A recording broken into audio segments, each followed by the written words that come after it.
Hi, good afternoon, everyone. Welcome to our post subcommittee meeting. I believe we need to start with a roll call. Is that correct? We don't need to do a roll call, but if all board members present can go ahead and introduce themselves. Okay. And then we begin. Great. Okay. Well, hello, everyone. My name is Manju Kulkarni. I am Executive Director of AAPI Equity Alliance and co-founder of Stop AAPI Hate. And I am designee of Speaker Emeritus Anthony Rendon. Ronnie, did you want to go next? Yeah, I can jump in. Can you all hear me? Just want to make sure. Perfect. Yes. Hello, everybody. Good afternoon. My name is Ronaldo Villeda. I was appointed by the Attorney General and I'm happy to be here. I will pass it to Angela since I see you on camera. Good afternoon. Thank you. I'm Angela Sierra. I'm an attorney with the California Department of Justice, the former chief of the Public Rights Division, and I am the designee of Attorney General Rob Bonta. And I'll turn it over to Chief Tulise. Good afternoon, everybody. Sean Tulise on behalf of the California Police Chiefs Association. And kick it over to Rich Randolph. Thank you, Chief. Good afternoon, everyone. Rich Randolph, Chief of Police over Fontana Unified School Police. Good to see you all, and old faces, new faces. Look forward to working with you. And I'm a designee for PORAC. And I'll pass it on to Mr. Forday. Wade, did you go? I'm sorry, sir. I logged on late, sir. It's all good. No judgment here. Wade Ford, pastor of 16th Street Seventh-day Adventist Church here in San Bernardino, appointee of Rob Bonta. I will pass it over to Ronaldo. I already checked in. Is there anybody else that hasn't introduced themselves that's on the subcommittee or on the board? Yes. Good afternoon. This is board member LaWanda Hawkins, and I was appointed by the governor, and I'm here in Los Angeles.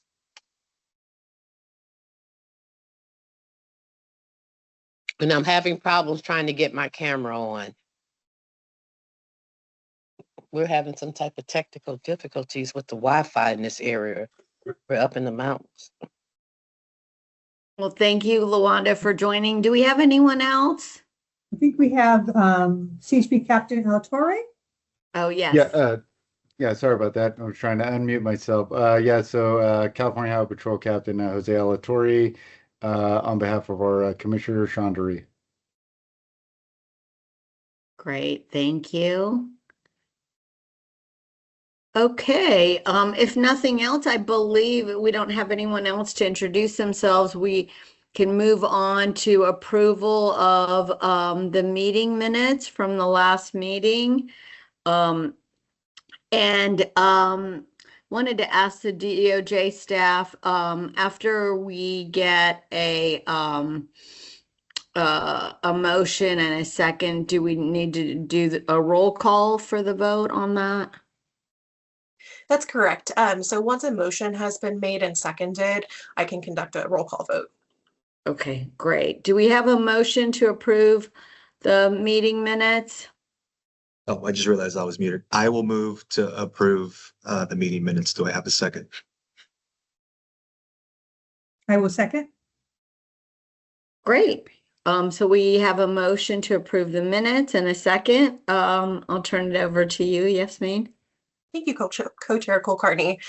So we have a motion pending to approve the September 8th, 2025 subcommittee meeting minutes as written. And I will begin alphabetically with member Alatorre.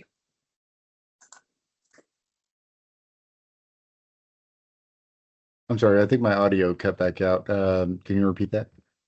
Yes, there's a motion on the table to approve the September 8th, 2025 meeting minutes as written. And the motion has been seconded.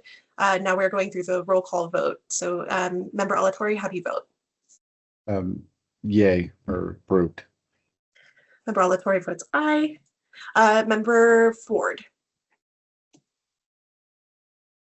Aye. Member Ford votes aye. Member Hawkins. Aye. Member Hawkins votes aye.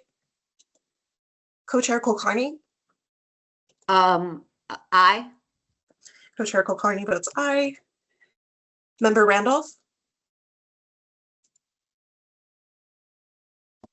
I vote aye. Member Randolph votes aye.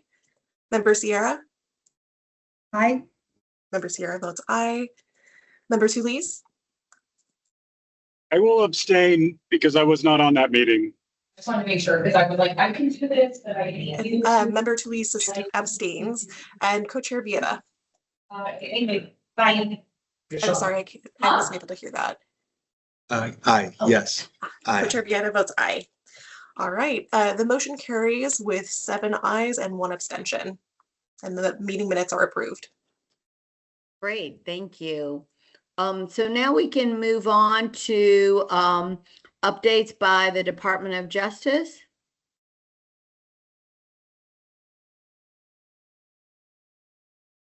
And I believe this is the DOJ presentation on the field training program review and specifically the orientation. Yes, good morning, everyone. I believe we do have a PowerPoint presentation. We do. So if I'm I pulling can- that up right now. Okay, There we go. Is everyone able to see it? very good. Okay, very good. Good morning or afternoon. I'd like to introduce myself and our DOJ staff team for the board this morning or this afternoon. My name is Aisha Martin Walton, and I am serving in the capacity of a Staff Services Manager 1, along with Deputy Attorney General Marisol Leon and DOJ consultants that you will hear from later, Dr. Rebecca Hetty and retired Sacramento Police Chief Han. Just to open, the bill, the statute, AB 953, directs the California Post Commission on Peace Officer Standards and Training to consult with the RIPA board regarding the development of training for all peace officers, the prescribed evidence-based patterns and practices, and protocols that prevent racial and identity profiling. And this can be found in Penal Code Section 13519.4H. Since RIPA's enactment, the board has reviewed 7 post-certified courses. They've made recommendations to align those courses with the RIPA board's goal of eliminating racial and identity profiling. Next slide, please. Today, we're going to go over, for purposes of the board's education and continued work on the field training program, we have 6 items. First is the overview from the 2026 report.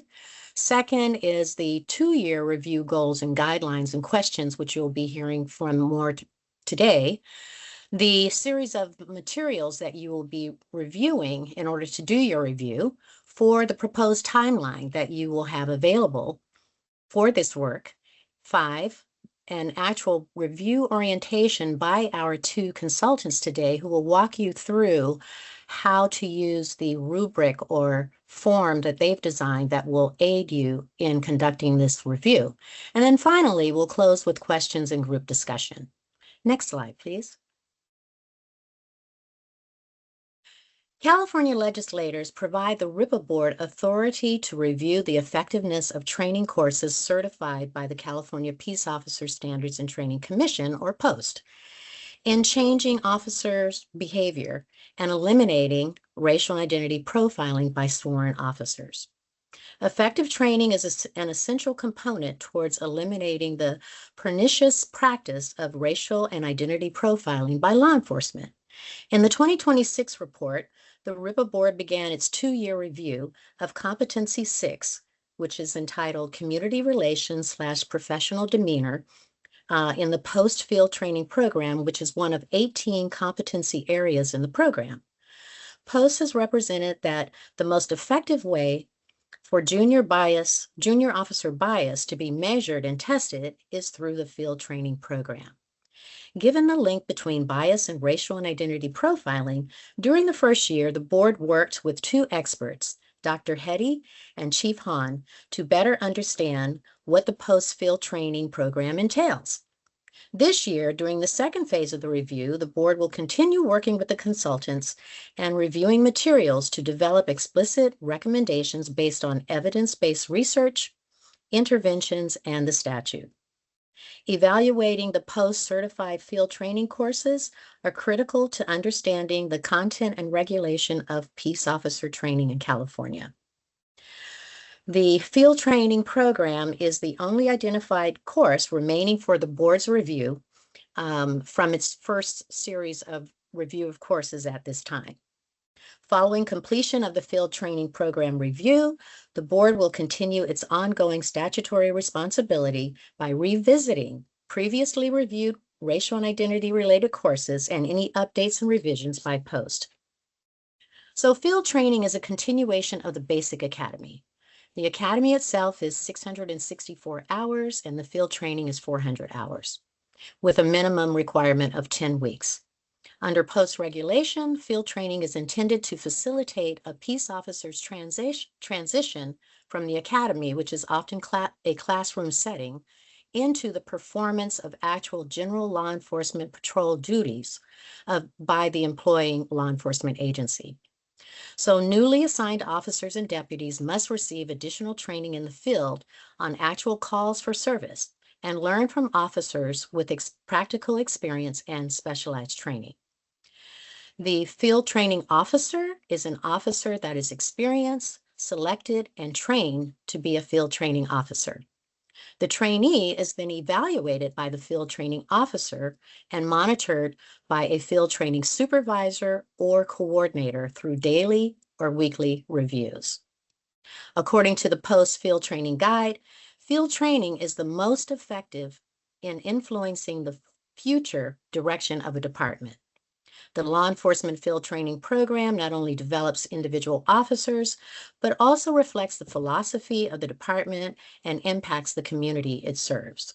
Next slide, please. The board conducted its review of the field training program last year, and this year in 2027, again, the board will be providing recommendations to improving the field training program and the curriculum materials. So now I will turn it over to my colleague, Marisol Leon. Thank you so much, Aisha.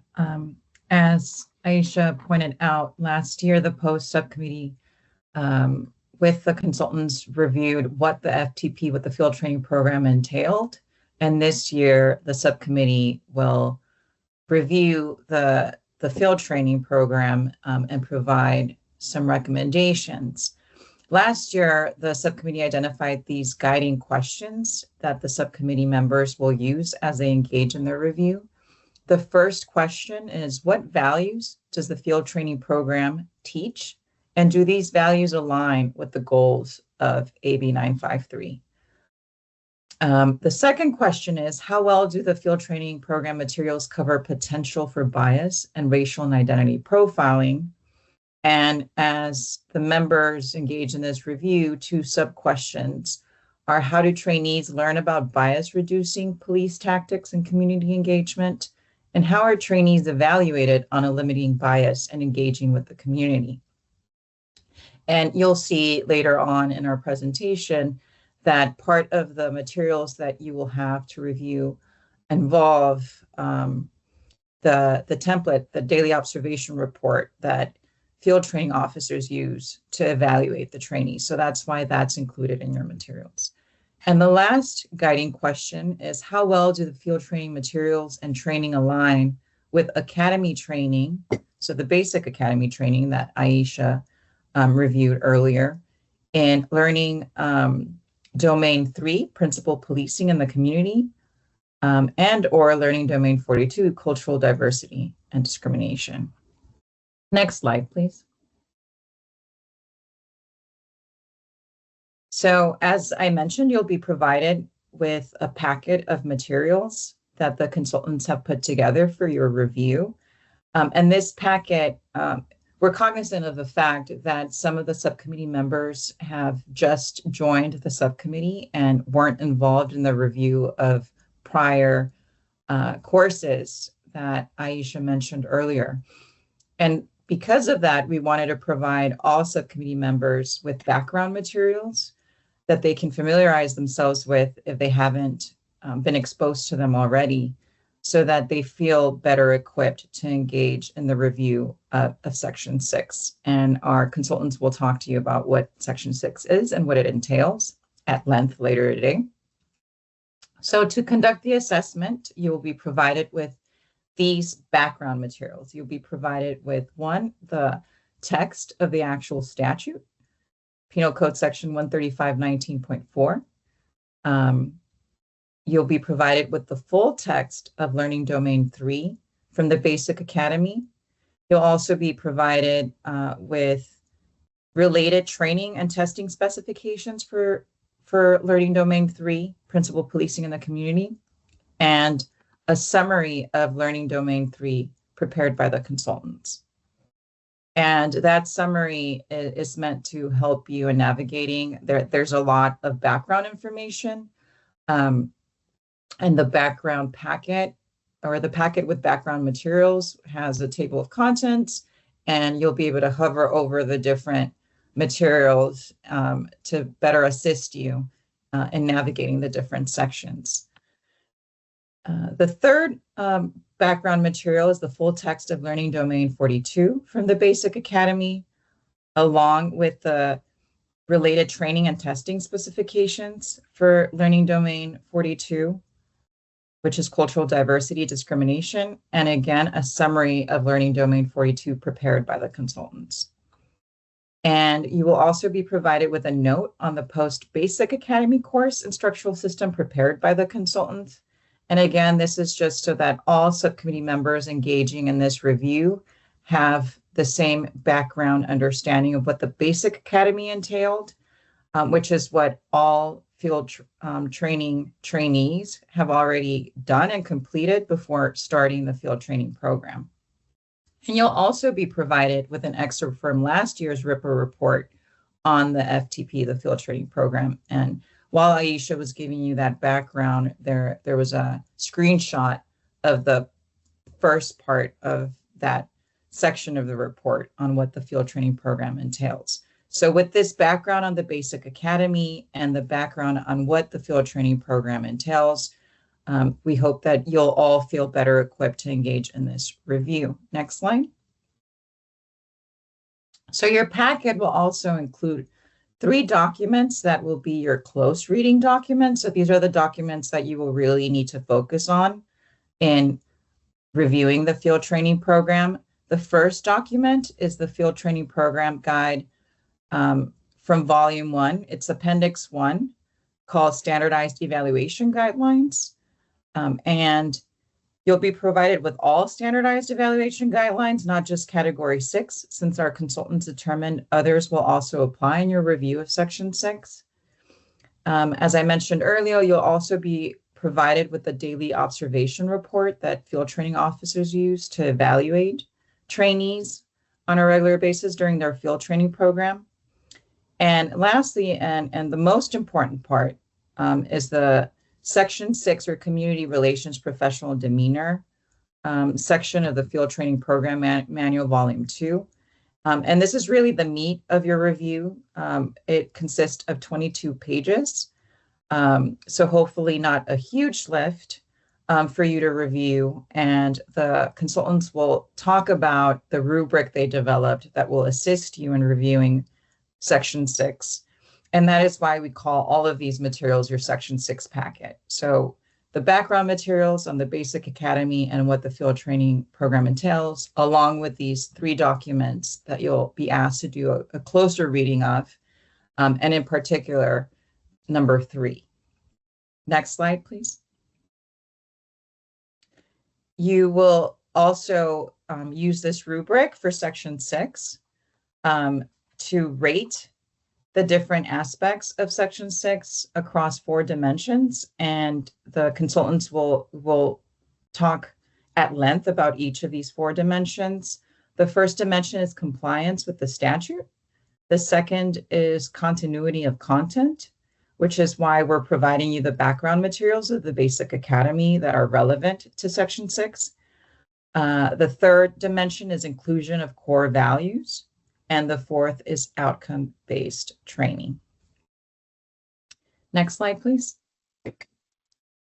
As Aisha mentioned, this is our proposed timeline for the field training program review.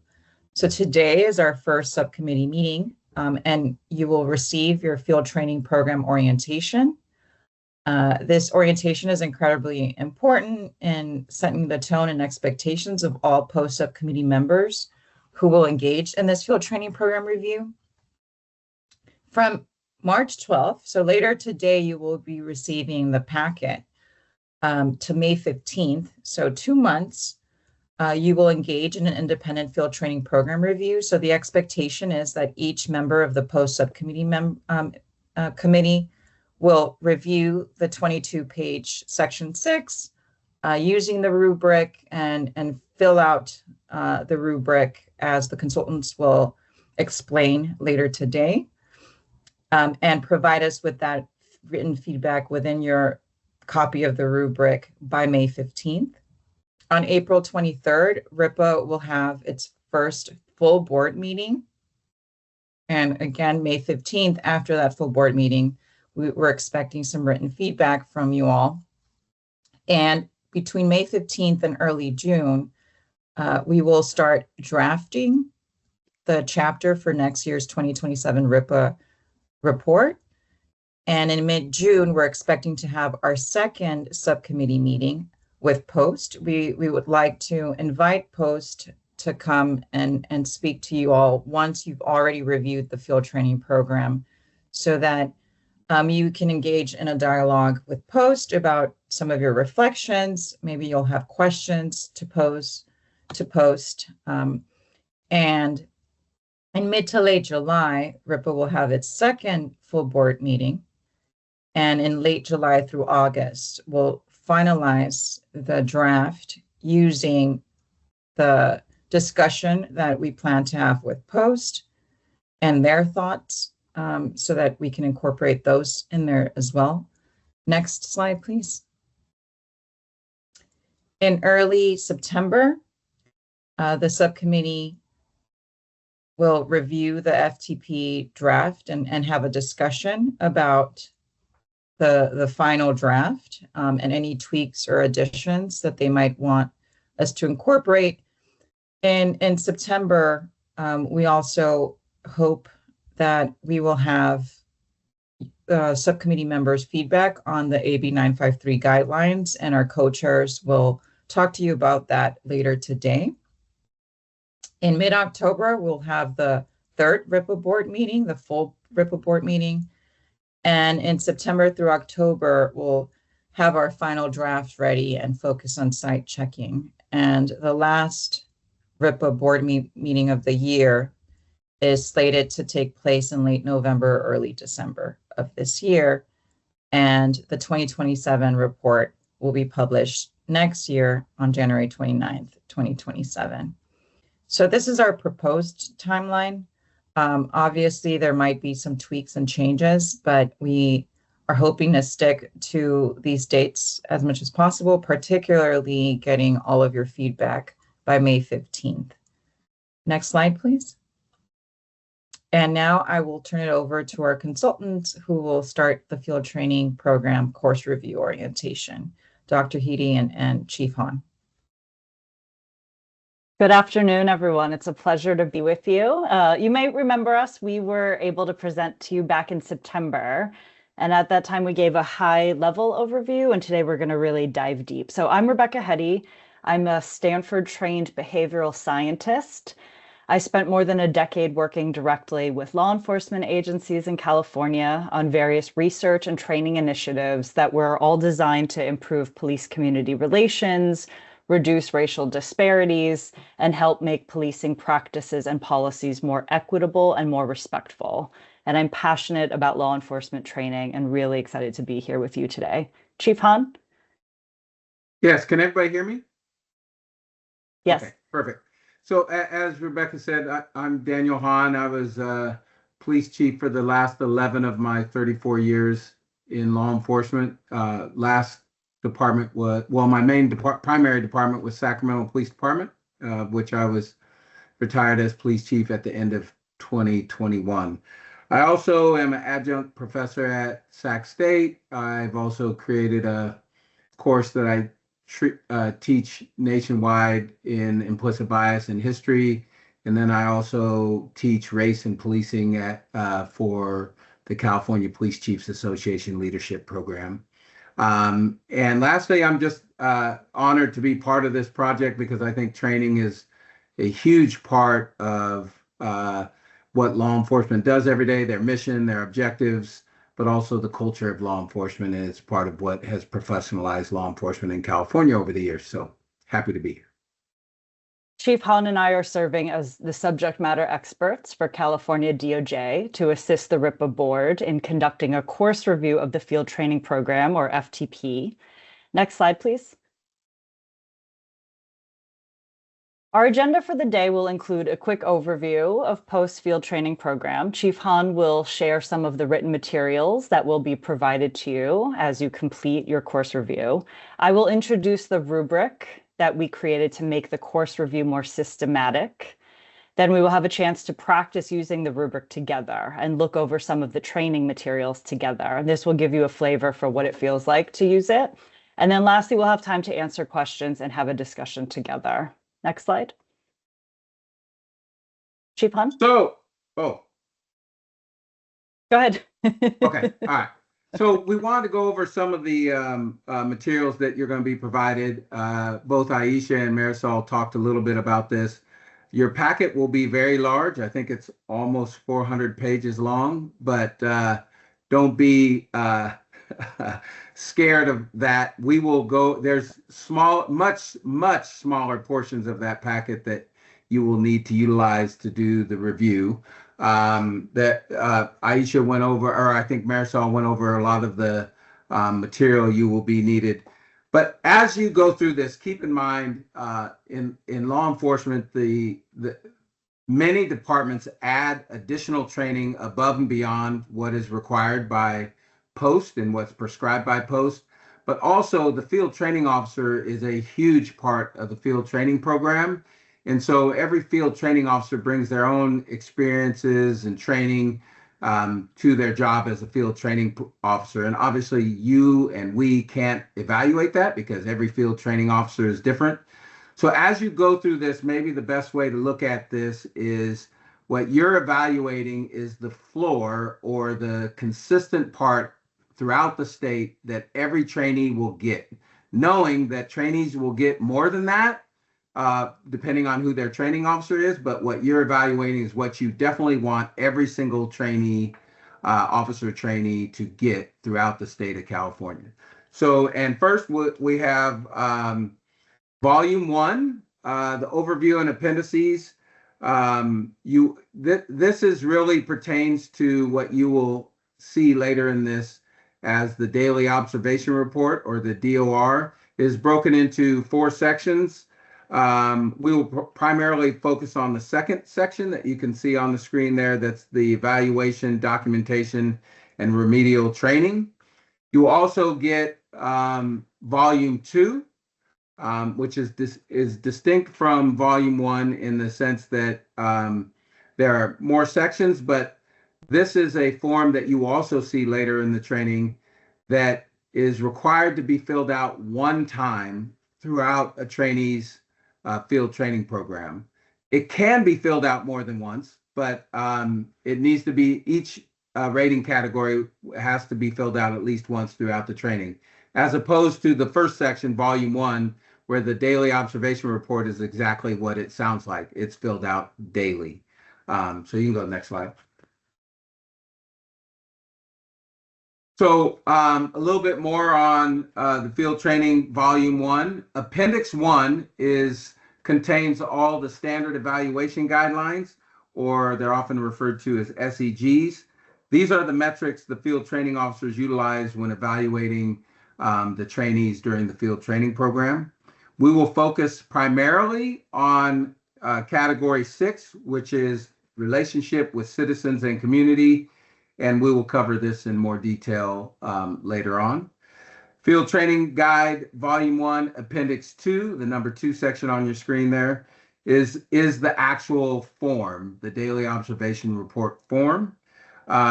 This name, as the name indicates, is a form that you fill out every shift. The trainee signs, the field training officer fills out.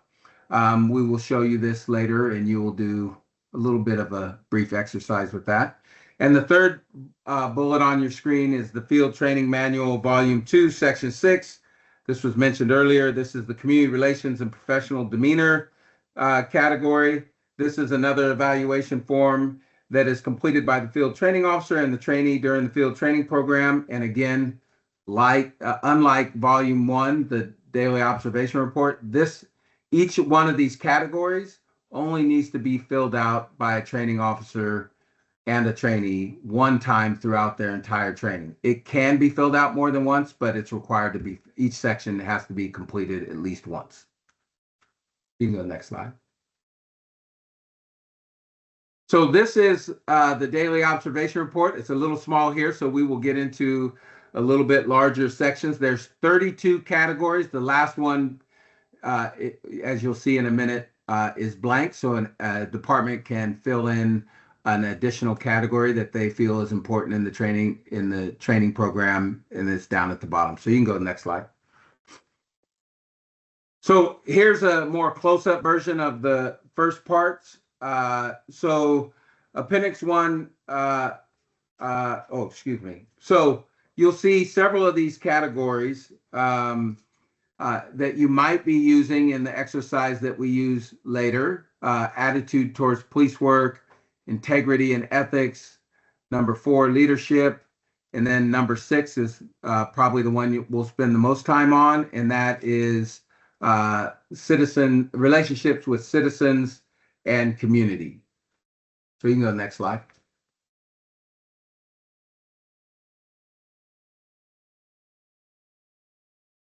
So Appendix 1, you'll see this is kind of the directions of how Appendix 1 is rated. So the rating scale goes from 1 to 7, 1 being unacceptable and 7 being superior.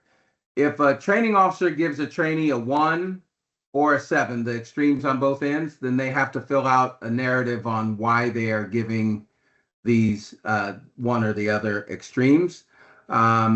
Per the directions, the field training officers must rate the trainee pursuant to the language in the standard evaluation guidelines, or SEGs, which are measured against the standard of a competent solo officer. This is the only way that the objective evaluations will be accomplished. If each evaluator, which is the field training officer, uses the same measuring devices, the standard evaluation guidelines, you should reach the intended outcome of a consistent field training program, which is the directions given to the field training officers. You can go to the next slide. So the Volume 2 has 18 competency or sections that you can see here. The one we will most pertain to is Section 6, as you can see there, community relations and professional demeanor.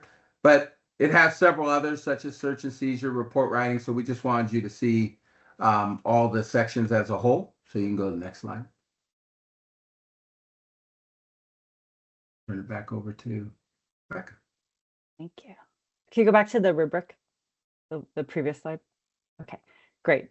So we wanted to give you a sense of how we developed this rubric. So we created it so that it would be a tool that would help structure the process and make the board's course review of the field training program more systematic.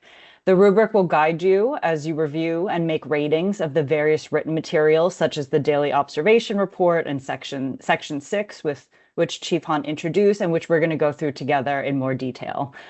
We developed this rubric by first taking a step back, and we thought about how this course review is a way for the board to help ensure that the relevant portions of the field training program not only align with California's legal commitments that come from PC 13519.4, but also the values that underlie the prohibition of racial and identity profiling. As such, we want filling out this rubric to prompt a close examination of what is currently contained in the field training program, but we also want it to be an aspirational exercise. What else could be included in the FTP to make sure that at baseline, all new officers in the state are receiving adequate instruction on the topics that are described in PC 13519.4. We expect that all of the post subcommittee members will complete the course review. It is important that we hear as many of your voices and perspectives as possible. As DOJ team mentioned before, the field training program is a crucial part of a police officer's training. Therefore, any suggestions or recommendations that this board makes could be very consequential. So please don't pass up this opportunity. Next slide, please. The rubric contains 4 dimensions, which are compliance with the statute, continuity of content, inclusion of core values, and outcome-based training. For each, there is a blurb to explain why this is an important facet to evaluate the relevant portions of the field training program. Next slide. Here is what it looks like. This is dimension 1, compliance with PC 13519.4. And each section has a little blurb that explains why this is important. So I'll read this one to you. Law enforcement training must prepare officers to respond appropriately and effectively to situations that arise in the field. This includes a clear understanding of legal requirements and practical guidance for fulfilling them. PC 13519.4 mandates training on racial and cultural differences among California residents, including the prohibition of racial or identity profiling. This dimension assesses whether the reviewed portions of the field training program support these requirements. Then within each dimension, there are between 2 and 7 specific rating tasks. Each rating task takes the form of a specific question. Usually the question is whether something specific is present in the reviewed materials. Your rating options are yes, partially, no, and not applicable. And you can also use the not applicable option if you really feel like you cannot provide an informed rating for a given rating task. And then you'll see to the right, there is a space for you to describe the reason that you chose your specific rating and to provide support from the materials. And by reason/support, we mean citations. We mean the evidence, the cues, the clues you use from the materials as to why you gave that rating. So not to explain, how you're feeling about it. That would go more into the comments/suggestions box where you can talk about where you might be confused, where you like certain language, where you wanted to see the materials go further. Chief Hahn and I will tell you at the outset that this review process might be both easier and harder than you imagine. I say this because you will find that the bulk of what you will be reviewing, which is section 6, which we're going to go through in a minute, is a little thin on content. One might say that it is more of a checklist than a curriculum. And because of that, choosing no or partially for your ratings options, that doesn't mean it's a criticism of any individual agency or how any one FTO goes about this process. Rather, this is an assessment of the state level guidance and what it does and does not provide. So as you go through the review of the field training program, you are being asked to confirm what is present and also what might be missing or insufficiently detailed. And I'm going to show you more of what I mean by that in a few minutes when we go through things. Okay, and then I, at this point too, want to sort of give a caveat how POST itself describes the field training program. And I'm quoting from the Field Training Program Guide 1. Quote, this standardized POST field training program has been developed through input from various departments and experts throughout the state and nation. It is not intended to be a standalone program. It is intended to set a minimum standard on which each department can build its own specific field training program. It is further intended to assist the process in which the trainee receives on-the-job instruction to complement or reinforce classroom academy training. So again, just so that we're clear, we are rating these written materials knowing that there's more to it, but also knowing that any third party cannot be sure what exactly that conversation would entail between a field training officer and the trainee. Next slide, please. So these are the rating sections. Then the last page of the rubric contains a section where you can share any additional thoughts, observations, or suggestions you may have that were not already captured elsewhere in the rubric. And there are spaces for questions / comments / observations that are more general. There's a space for questions, comments directed specifically to post, and then a final section, comments / recommendations for the legislature. Next slide. The main part of the field training program review will mean you are rating section 6. So as has been spoken about before, DOJ is going to send you this packet. It's almost 400 pages. Please don't be overwhelmed by that because these are background materials. The bulk of it is Learning Domain 3 and Learning Domain 42 from the Basic Academy. Those together are over 300 pages. We're including them because POST refers to them in some of the field training program materials, but don't worry, Chief Hahn and I prepared summaries of LD3 and LD42, and those are only 2 pages each. So what you're actually going to be reviewing, the vast majority of it is section 6, which is 22 pages long, and we're going to go through a lot of it together here. Next slide.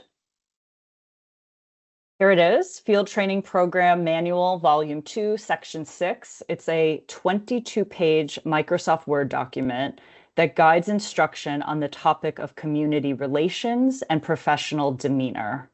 Within it, there are 6 subtopics: community relations and service, professional demeanor and communications, cultural diversity, racial profiling, crime prevention, community / problem-oriented policing. Then within each of these, there are a number of additional subtopics. Next slide. Here those are for you. I'll give you a minute to look these over. We're going to be zooming in on 6.4, which is racial profiling.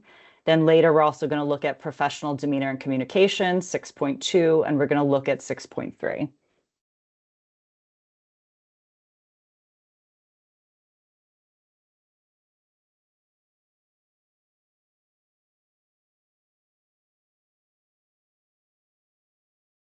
Okay, next slide. Then within each of those buckets, there is the actual content, if you will. At the top, you'll see that. So here, racial profiling and Penal Code Section 13519.4. The trainee will review and discuss Penal Code Section 13519.4 and should perform effective police work based on behavioral observations. That is the content. Then under that, and then you'll see the references where POST is indicating here are other things that the trainee should be looking at. So LD3, LD42, and the Penal Code, which is why we are providing all of those to you in your packet. Then next on the left, the field training officer, or FTO, has space to document how and when this competency or skill was demonstrated by the trainee. The FTO has 4 boxes there to check for how the competency was demonstrated. And those options are field perform, role play, written test, and verbal test. On the right side, the FTO can fill in whether any remedial training was required and what form that took. And the same 4 options are presented there again of field perform, role play, written test, verbal test. The FTO can also provide comments. And the FTO fills out their name and the date to attest as to when this competency was demonstrated by the trainee. Below that, in the yellow sections toward the bottom, the FTO can refer to additional agency policies or procedures in Part A. And then below that in Part B, the FTO can refer to additional agency training details. Now, we're not going to know what those are, but you can imagine that this is going to look different agency by agency, field training officer by field training officer. As Chief Hahn said, this form only needs to be completed once during the entire field training program. So that's the format. So you're going to see this is repeated a few times. So that's 6.4.01. Next slide. This is 6.4.02, profiling behavior, criminal profiling versus racial profiling. I'm looking just at that top line. The trainee shall explain why effective police work profiles a person's behavior and not a person's actual or perceived race, color, ethnicity, gender identity, or orientation, and more. Next slide. This is 6.4.03, constitutional amendments. The trainee shall explain the 4th and 14th Amendments of the U.S. Constitution as they relate to cultural diversity / discrimination. Next slide, please. 6.4.04, community history. The trainee shall discuss how the history of the community can have an effect on the community's relationship with their agency. Next slide.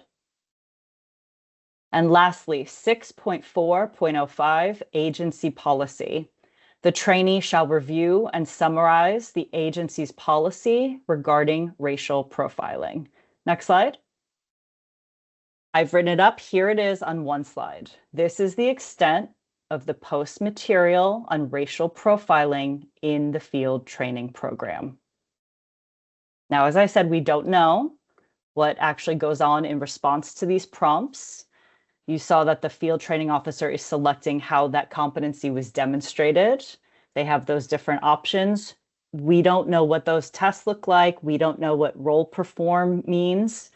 At some agencies, the agency itself might offer extensive PowerPoints or readings or immersive exercises, but certainly some other agencies likely do go off of what you see here. So as Chief Hahn said, one way to approach the rubric and the review that the board is doing is to think about the baseline that is being created for every officer in the state. And we'll repeat it again in its current form and how these competencies are structured. It's impossible, nearly impossible for us to know what is going on between any particular FTO and particular training at any one of the 600 plus law enforcement agencies across the state. So the task here is to consider what you consider at its most basic an adequate guideline to make sure that the topics that are covered in the statute are in fact being transmitted to trainees across the state. And Chief Hahn says it best when he says people might get more, but they won't get less. So part of the rating task and part of the challenge of this is how to interpret the limited field training program content and how to make those ratings accordingly. So it's a tough task. We're going to illustrate it in a moment. And we would say to you that the comments and the suggestions of the rubric really become important here, that across the group of raters, and we're hoping all of you are going to complete the course review, across all of you, what are the common themes that emerge in the feedback? Next slide, please. So let's actually work with the rubric. And we want all of you to do the course review, so it's a chance for all of you to get a feel for what this is like. Okay, next slide. And Chief Hahn and I are going to go first, and we're going to demonstrate what this feels like. I'll say our responses here are meant to be part of this exercise to illustrate how to use the rubric, and what we say doesn't necessarily represent our own personal thoughts. So we're going to do this one, part of Dimension 1, the rating task. Do the reviewed materials clearly communicate and provide instruction on the legal mandate that peace officers, quote, shall not engage in racial or identity profiling? Okay, Chief Hahn, you will role play Rater A. Please go ahead. Next slide. Got to turn my mic on. So I'll go first. Just keep in mind the forms that Rebecca just showed you. The direction or the material that the field training officer, the direction to the field training officer of how to rate that category is right in that top box on the form. Rebecca read a couple of them, which is different from the form we will go over later in this presentation, the daily observation report, the one that's filled out every day. That's what the standard evaluation guidelines, which was a different appendix, that's what the field training officers rely on to fill out the daily observation report. For this one, the direction is at the top of each rating category. So just keep that in mind that that's a little different. And then the other thing, and Rebecca just mentioned it a second ago, is when you think about this, know that there's often more training that goes into a field trainee from the field training officer. The department might give additional classes. But this is what you want to ensure every trainee, regardless of what department, regardless of what part of the state they're in, get. So think about it.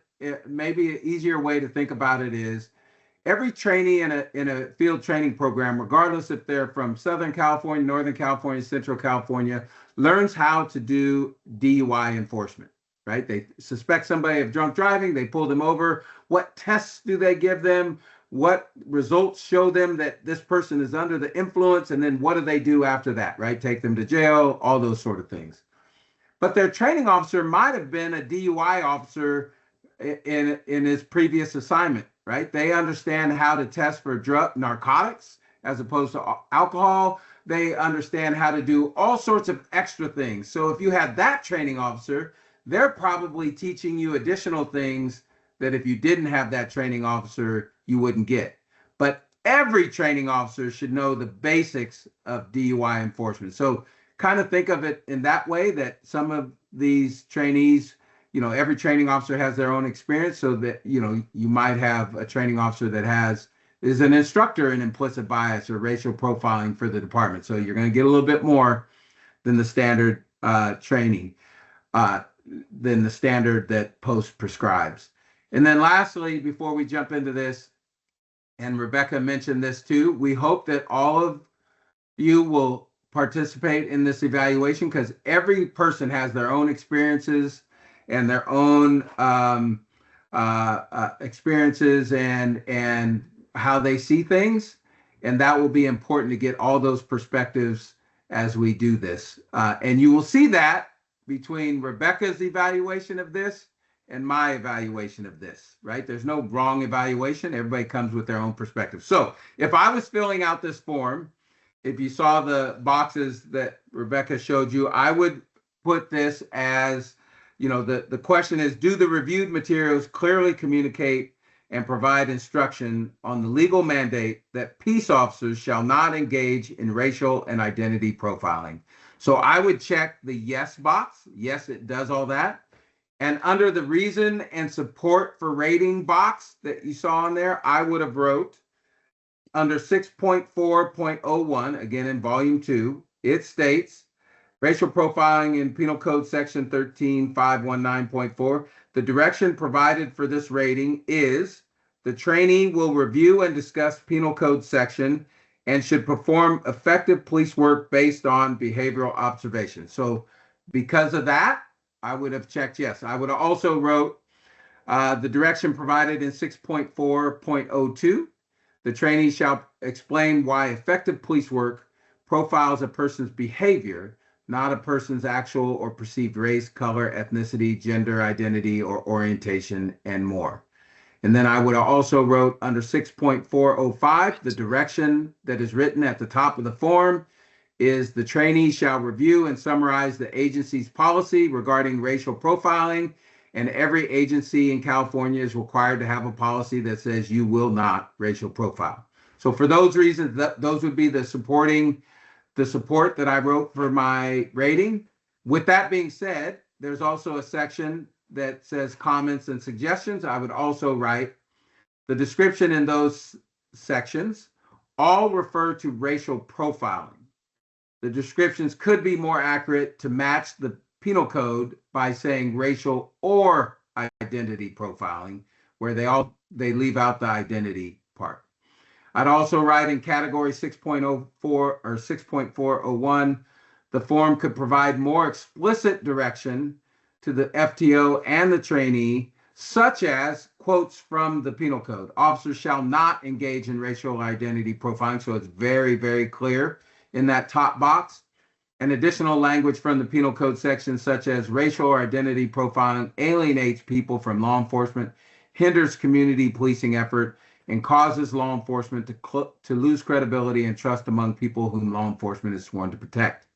This would make it very clear. And what was to be covered between the FTO and the trainee, again, this is the core of what you want every single trainee to. So this would ensure that every trainee sees and at least talks about this with the field training officer. So with that, you'll see a little bit of differences between Rebecca and my rating, just because we have our own perspectives and our own experiences. So I'll turn it back over to Rebecca. All right, thank you. Next slide. So if I'm acting as rater B, I would give the rating partially. And reason support. So yes, while the instructions for the various parts of 6.4 do direct the trainee to, quote, review and discuss the penal code and explain why effective police work profiles a person's behavior and not a person's actual perceived characteristics. And yes, they're directed to review and summarize the agency's policy regarding racial profiling. I would say third parties cannot know the exact content that was covered. And we said that at the outset, that's true, you know, across this. But for me, moreover, the phrase racial profiling is used. Identity profiling is never mentioned by name here. And so it could be argued that the content provided at the state level itself is incomplete, since identity profiling is never mentioned in this section 6. And then for comments, suggestions, I would write that that's missing. And so that 6.4 should refer to racial, quote, racial or identity profiling to be more in line with the statute. And then like Chief Hahn mentioned, for comments, I would say that this content could be more explicit so that it is more standalone, that we don't have to rely on hoping or, you know, trying to imagine what went into it. It could be there on the page. And in fact, an earlier version of 6.4 read, the trainee will review and discuss Penal Code 13519.4, which states in part, quote, racial profiling is the practice of detaining a suspect based on a broad set of criteria, which casts suspicion on an entire class of people, without any individual suspicion of the particular person being stopped, end quote. The trainee shall recognize that racial profiling is prohibited by law, presents a great danger to the fundamental principles of a democratic society, is abhorrent and cannot be tolerated, causes community distrust and harms police relations with the community, and may have legal consequences. So this shows me that at some time, it could, you know, Post did go into more detail about this. Okay, next slide, please. Okay, you've heard us talk a lot, so now it's your turn. I'll say we don't want to potentially bias the group, and so we're intending for this to be a quiet individual exercise. We ask that the board members not share their thoughts at this time, and the goal is for you all individually to practice using the rubric to get a familiarity with these materials so that you can then ask us questions and we can discuss it as a group. So here's your rating task, and I would advise you to take a picture of it or jot it down so that you have it as we're reviewing the materials together or moving on to different slides. So your rating task for this exercise: do the reviewed materials provide adequate instruction on, quote, effective non-combative methods of carrying out law enforcement duties in a diverse racial, identity, and cultural environment, end quote. And that comes directly from the penal code. All right, next slide. So like I did before, I want to show you some of the content that you would use to inform your rating there. So I want to show you all of 6.2, professional demeanor and communications, and I want to show you all of 6.3, which is cultural diversity in the name of that rating exercise. Next slide, please.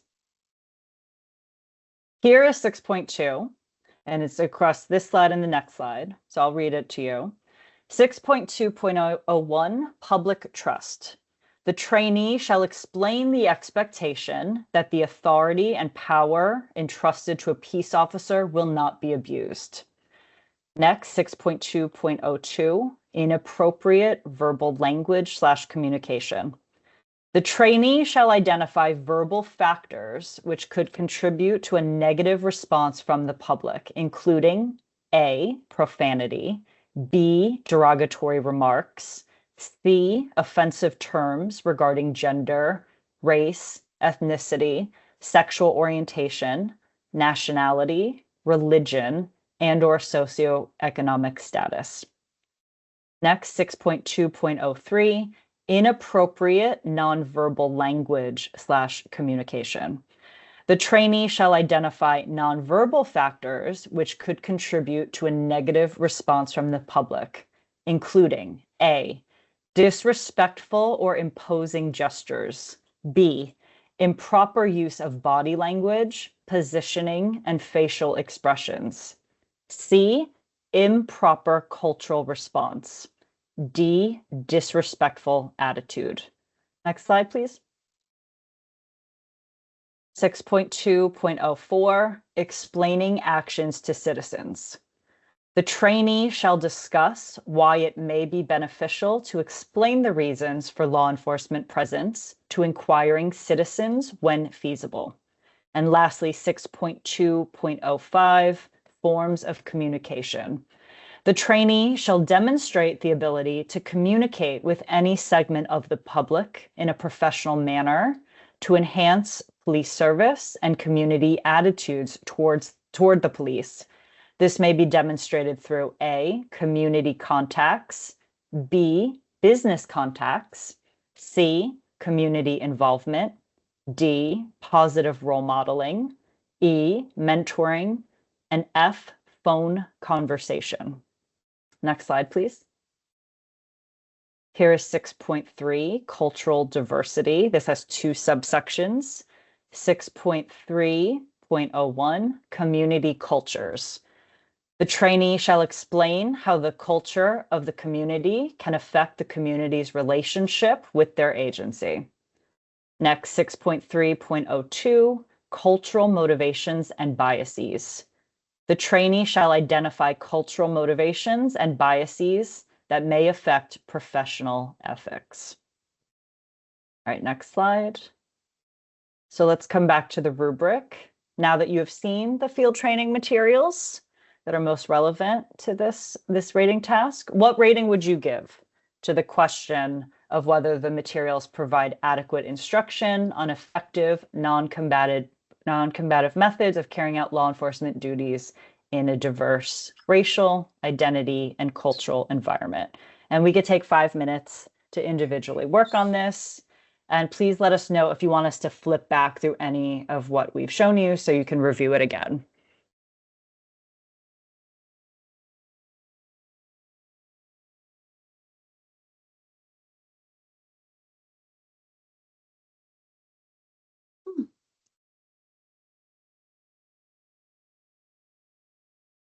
Oh, and let me tell you to note down any questions that come up for you, because we're going to do another practice exercise right after this one, and then we'll have time to discuss as a group.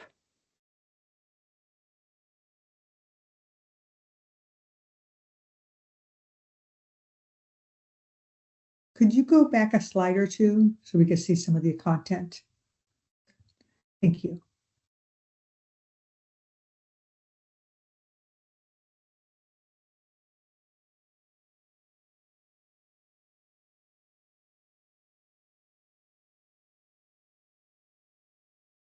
Let me know What if I happened can to go back. have? Yeah, so sorry, I was trying to ask if you guys don't have like a side by side with all of them. It's just one slide at a time, right? It was Okay. too tiny if we did that.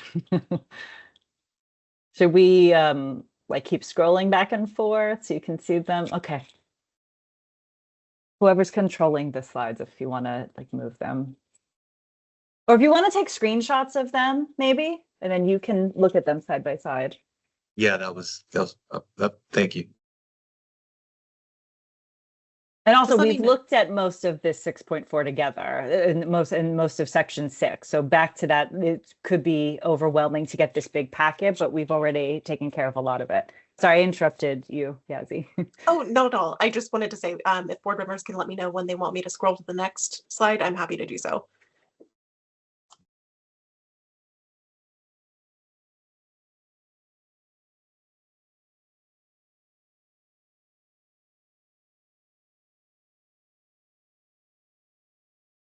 When would it be appropriate to ask a question partially directed to this, but also a general question that helps me better come to the conclusion about the material?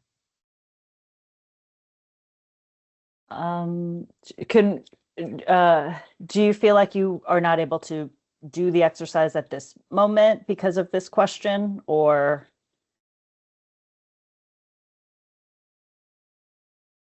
Yes, I'm gonna say yes. And Yes. it's more of a question for one of the officers that are actually on the line. And it's a question of, let me try to compress it. The separation between your professional and your personal life.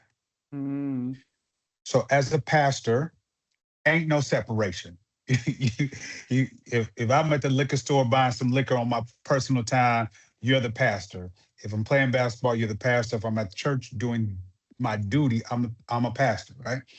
So here's why I'm making that particular association. Because I see the inappropriate nonverbal language of communication. It has disrespectful and imposing gestures and all these different things. And then the other side about communication, and I went through business, community, different segments of communication. What I thought about was, the separation between personal and professional, I could be negatively impacted by a officer in my community if I have come in contact with their social media, which would then be their personal life. So I'm not sure how their private life associations and or, social media, for instance, impacts how they are identified and or received as a community peace officer, and wondering whether there's any relevance to it, because should their professional life and their personal life have any impact on their particular role and or contribution. And one of the officers would better be able to maybe assert something to some of that. And I don't know if it's relevant but it just made me think about how I answer the question. I think Chief Randolph has his hand up. Thank you so much. Thank you, Pastor. That's an excellent question. And you are correct. Your personal and your professional life are separate. But we as peace officers in the academy, and as we go through the process, is we cannot allow them to cross each other. Does that make sense? My personal bias, if I have any personal bias, should not affect how I treat anyone. I treat everyone the same way. And that is outlined. And you asked about social media, and I will say there's new laws in place now that we do. And part of the post standards, I love my post standards, and I just hired 3 officers and went through several backgrounds, is social media is examined now thoroughly. It's part of the background process, and it could be a disqualifier, sir. And even after you are hired, if your social media starts to have blurred lines and there is a complaint, it can cause problems for you as an employee. And as an agency head, we deal with this on a regular basis throughout our state. I hope I answered that question. Phenomenal. Thank you, sir. And also, thank you for sharing that observation. That's very powerful.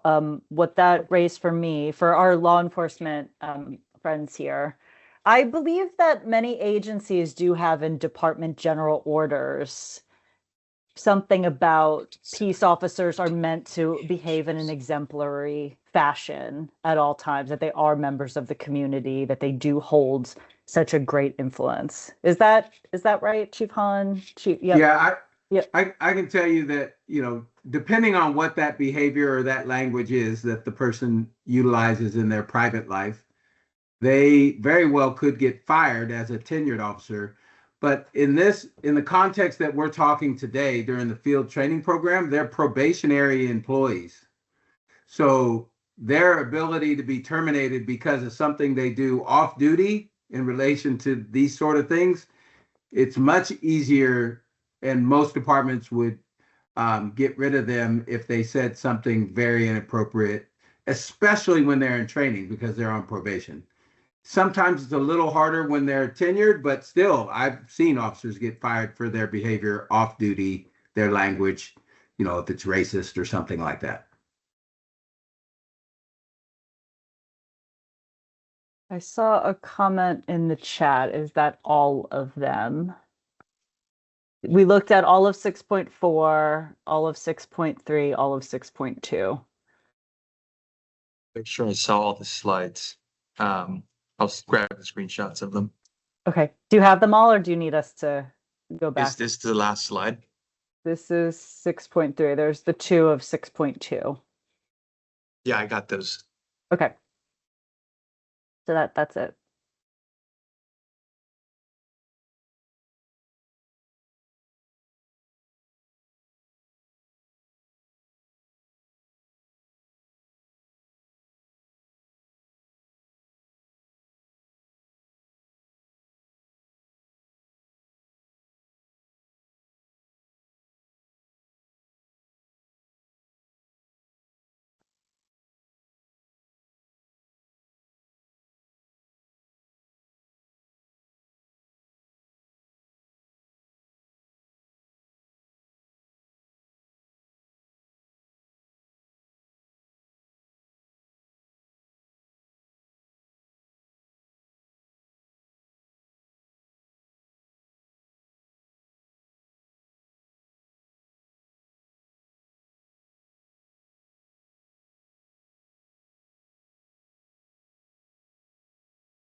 Okay, if we wrap up in 1 more minute, will that be adequate for everyone?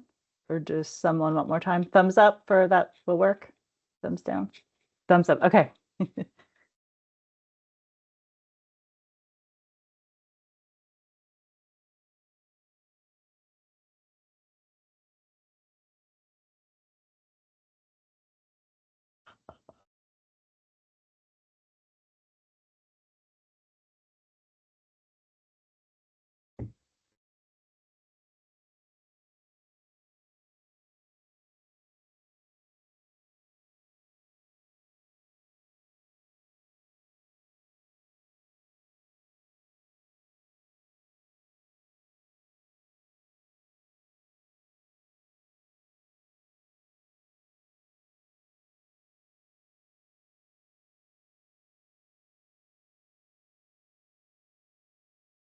Okay, let's do another one. Please go to the slide with dimension 4 at the top. One more, thank you. Okay, so this is dimension 4, outcome-based training. I'll read the blurb at the top. To be effective, training must shape officers' observable behavior in the field. Law enforcement training should clearly define the outcomes it aims to produce, especially those that support California's goal of eliminating racial and identity profiling. This dimension assesses whether the field training program identifies outcomes related to PC 13519.4 and provides clear instruction, guidance, and mechanisms to ensure trainees can demonstrate those behaviors in the field. Then for this dimension, we also offer expert analysis to offer you additional context. And this is what's in that box is based on my research and my colleagues' research when I was at Stanford.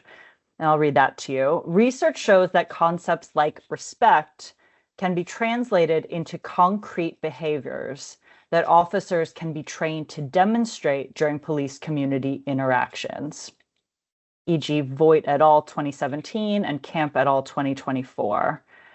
PC 13519.4 requires training on, quote, effective non-combative methods of carrying out law enforcement duties in a diverse racial identity and cultural environment, and fostering mutual respect and cooperation between law enforcement and members of all racial, identity, and cultural groups. These are not abstract ideals, but actionable skills. They should be clearly defined as observable behaviors that trainees are explicitly taught and evaluated on in the field. So below that, your specific rating task, again, please take a screenshot or write it down so you have it in mind as we scroll through some other materials. Your task is to rate, are trainees explicitly evaluated on their ability to demonstrate, quote, non-combative methods of carrying out law enforcement duties in a diverse environment during field training as part of the daily observation report, which includes the standardized evaluation guidelines. And now Chief Han will walk us through some of the DOR and some of the SDGs, so we can look for where that information might be contained. Okay, so again, a close-up so you can kind of see, but if you look close, rating category 2, attitude towards police work, just wanted to kind of go over some of the things that you will see in the standard evaluation guidelines. So for that category, an unacceptable rating includes abuses authority, demonstrates little dedication to principles of the profession, whereas a superior rating in the SEGs includes demonstrates concern for the fair and equitable enforcement of the law. Category 3 that you see on there is integrity and ethics. An unacceptable rating is described as, or partially described as, there's a little bit more, but I'll just read a portion of it. Has little or no sense of accountability and or responsibility to the department or community, whereas a superior rating includes models responsibility for service and enhances public trust. You can see on category 4, which is leadership, unacceptable ratings consists of does not prevent or reduce conflict, fails to show empathy, and a superior rating includes consistently demonstrates trust, respect, and assertiveness, composure, concern, and the ability to de-escalate any situation. And then lastly, one of the more important categories that you will review for several things is category 6, relationship with citizens and community. I'll read a little bit from each. As you can see on the screen, on the rating scale, you see to the left, like 1, 2s, and partial 3 are unacceptable. The ratings in the middle would be acceptable, and the ratings on the right would be superior. So I'll read you a little bit of what is described in number 6. Unacceptable would include is introverted, overly sympathetic, ineffective, prejudicial, and biased. That would be unacceptable. So you'd give that person a 1 or a 2. Acceptable would be courteous, friendly, empathetic to citizens' perception of problems, communicates in a professional and unbiased manner. That would be more the middle numbers, 3, 4, 5. And superior includes quickly establishes rapport, leaves people with a feeling that the officer is interested in serving them. So you can kind of see what the standard evaluation guidelines kind of give direction to the field training officer. And as I mentioned earlier, they really need to consistently stick with those SEGs so it's consistent across a trainee's entire training program. So I think the next slide, I might have just gone over the next slide. You can go to the next couple slides, I think. Yeah, so these are the rest of the categories. It goes to 32. I think there's one more slide with the total categories. And as you see, 32, a department can add something else, but post directs them that there must be SEGs. If a department adds another rating category, they must have SEGs to go with that rating category. So again, it can be consistent throughout a trainee's training. So Can I interrupt you for a second, Yep. Chief Han? Scroll back, please, to beginning of the daily observation report. So there are 32 categories. We want you to look, here it all is blown up, but we want you to see the proportions, that it's in this first slide, 1 through 8 potentially, where we're dealing with the soft skills, if you will, of how the trainee is showing up. Go to the next slide, please. Whereas these are more mechanical, they're driving skills, use of map.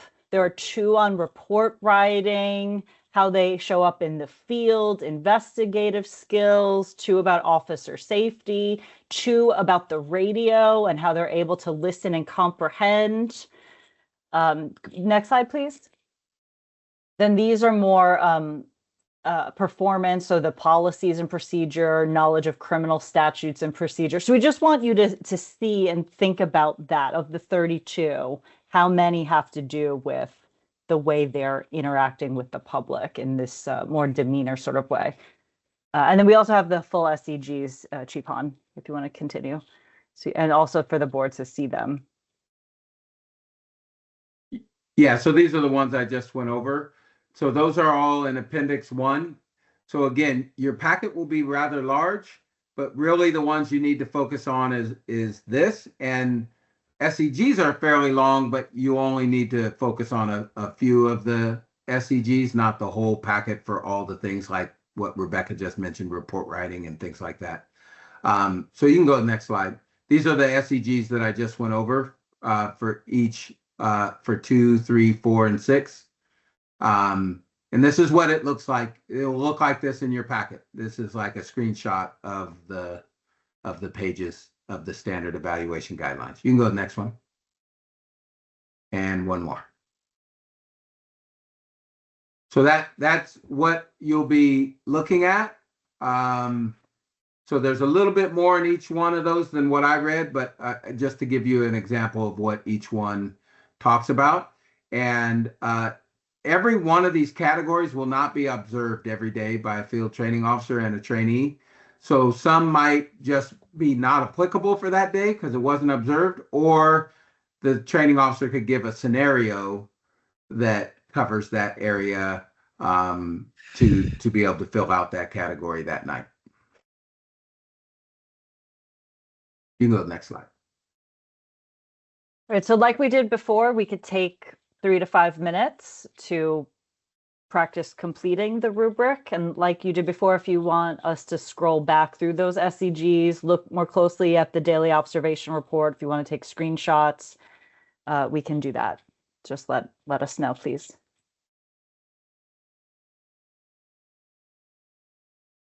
And then just remember that the daily is exactly what it says. It's filled out every shift that the trainee works, whereas the volume 2 forms that we previously did the exercise on, they're required to be filled out once throughout an entire trainee's. So any field training officer that covers that area could fill out one of those. Yeah, can you go back to the ones before so we could take screenshots? Thank you.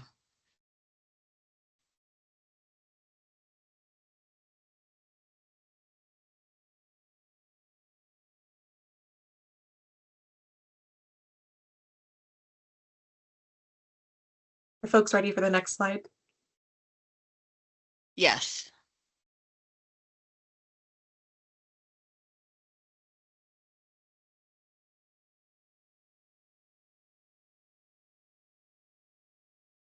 Yeah, and you can just do each one for like 10 seconds.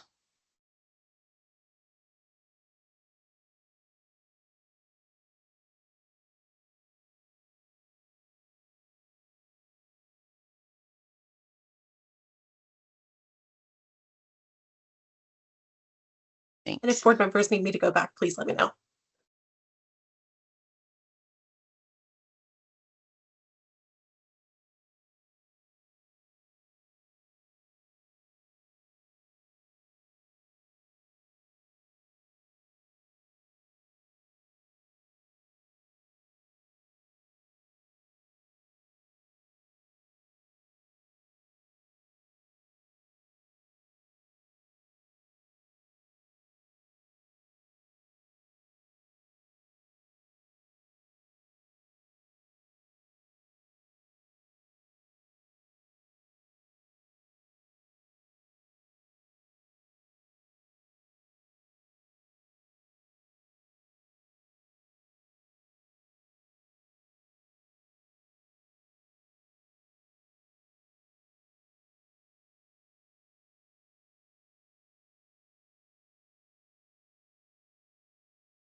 Okay, let's take 90 more seconds. And then we'll open it up to group discussion and questions.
Okay, thank you, everyone. Next slide. As we open it up to group discussion and questions. So what was this exercise like? What came up for you? What questions? What comments? And I'm really curious to hear from board members with law enforcement experience, because as we said, one of the challenges, this is like trying to judge a meeting based only on having gotten the agenda. And so having sat yourselves through field training and knowing the richness that goes into that versus what it looks like on the paper, just based on the post guidelines, that's challenging. So if any of the board members with law enforcement experience care to speak to that, I think that would be helpful for the group.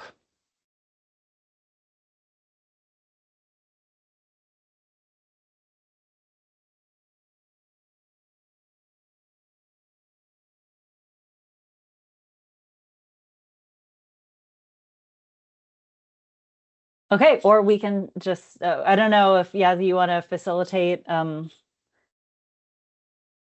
It's what they always say about cops. The cops are shy. Is that in the daily observation report, Chief Hahn? Willingness to engage.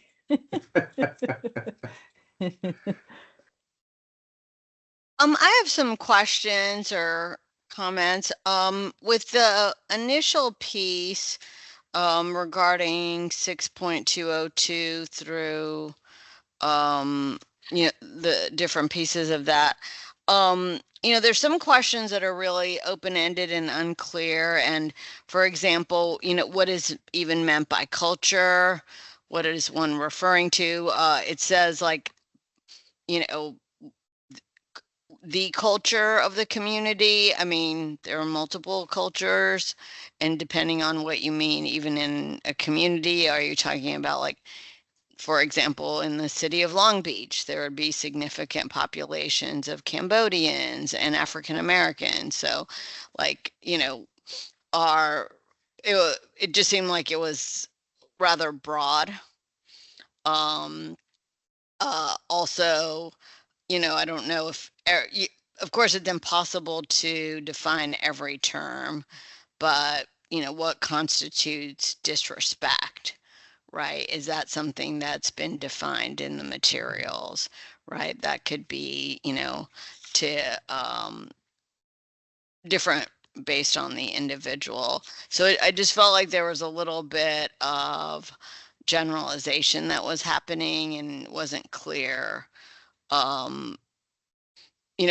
When there's a lack of clarity, I should say, I think it becomes difficult to fill out the rubric, and I'm sure for officers, then it would also be hard to know if, when the, training's been done, whether the trainee has fulfilled those. I would encourage you to write that in the comment suggestions box for sure.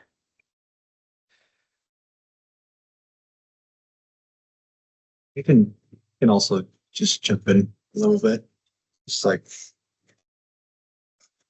the initial thoughts I'm having. I think like on paper, like it does definitely check a majority, if not all of the boxes.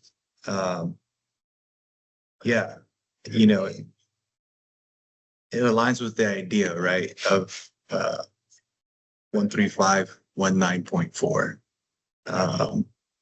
And it's just, I think for me, it reads like a baseline for etiquette, right? Like how to interact with community members. But I think what I'm seeing, or at least what I'm getting from it is just like how, it's teaching them how to just have basic etiquette. But how does that training kind of prepare an officer as like they carry out their duties in an effective and, non-combative way? Yeah. I feel like it's telling them what not to do in a way. Like, don't use profanity, no gestures, no offensive terms, right? But how does it teach an officer like what they should do in a real life interaction, right? So when we talk about like different cultures, different power dynamics, like what is actually driving that decision making? Yeah, that's kind of how my first read on it is. Please put that in the comment suggestions box for sure.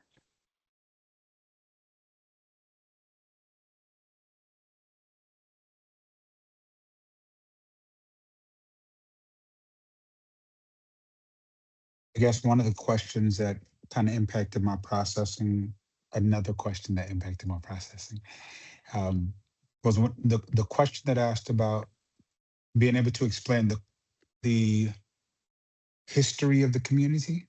I think it was the history of the community, and being able to express that. So I guess the question that I had about that was, is it the idea that an officer can explain how the history, theoretically, of a community could play a part, or is it specific to an officer who may be assigned to the west side of San Bernardino and who has been subject to large-scale oppression, different situations that are specific to the west side of San Bernardino?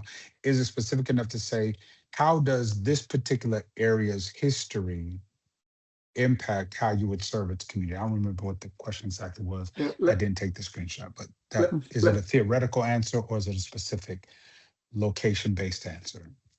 Yeah, let me try to take a stab at that, try to answer that the best I can. So the direction that the field training officer gets is what you've seen. So I would say, depending on the interpretation of that field training officer, they could take it in either one of those directions. But one way to look at it is, if you recall, I think last year you guys evaluated Learning Domain 3, which talks about, in my opinion, does a pretty good job of talking about some of the historical kind of things that have happened in our country: redlining, Jim Crow laws, Japanese internment camps, segregation, and things like that. So you could look at it as, what you want the field training program to do is, so they've learned all those general topics in our country, and then you could say, how did those play out in, would say, San Bernardino or something like, how did those sort of things occur in my community where I work, in my area that I work at? But per the material that you will read, it's kind of, the training officer interprets that. I see that member Sierra has their hand raised. Yes, I have a kind of a preliminary question just for context. So the portions of the manual that we're reviewing, that's for the field training officer or for both the field training officer and the trainee? Do they both get the same materials? Just wasn't that clear on that. Yeah, they both can see it. But the SEGs are really, I mean, the trainee could look at it to kind of understand how they're going to be judged Sure. or reviewed. But those are really the guidelines that the training officer utilizes when they, mark down 1 through, or they mark their volume 2, or for the SEGs, mark their daily observation report. And then for the volume 2, the direction is at the very top of each rating category. So they'd look at that and then judge the trainee based on that. Okay, so there aren't other, like, I guess you've summarized some of the substantive part of the manual for us, but that manual is really for the training officer, correct? Yeah, the manual just kind of talks about the process of training. It doesn't talk specific to those rating categories. It's basically a training manual of how to be a training officer, if I was to make it very basic. Got it. Okay, thank you. Yeah.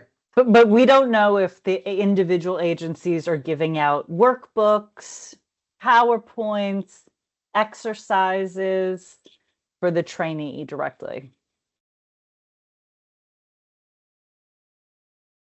I think somebody else had their hand up. Yeah, I had my hand up, but yeah, and that again, I feel like all of my feedback's gonna be like comments and suggestions for the most part. Yeah, I'm looking at like improper cultural response. That feels a little vague. Yeah, like how do we give some more concrete examples that really reflect like a community setting? Because sometimes the tone or body language in different cultures, right, might not be the same as ours. So how do we train like an officer to not confuse a cultural expression, right, or frustration as like a threat or non-compliance? And then explaining actions to citizens. And again, this is being pulled directly from my lived experience because I've been on the receiving end, all that stuff. When it's not so etiquette or professional, right? But they're still explaining. I mean, yeah, there's a loophole there that law enforcement, my opinion, sometimes tends to exploit, right? There's a way to be persuasive and misleading at the same time, right? Or to manipulate and steer a situation. Yeah. So I think if we're like trying to reach a goal of like mutual respect and cooperation, like a consensual, like this is a consensual contact versus you're being detained, right? Like I think that's the clearest example I can give.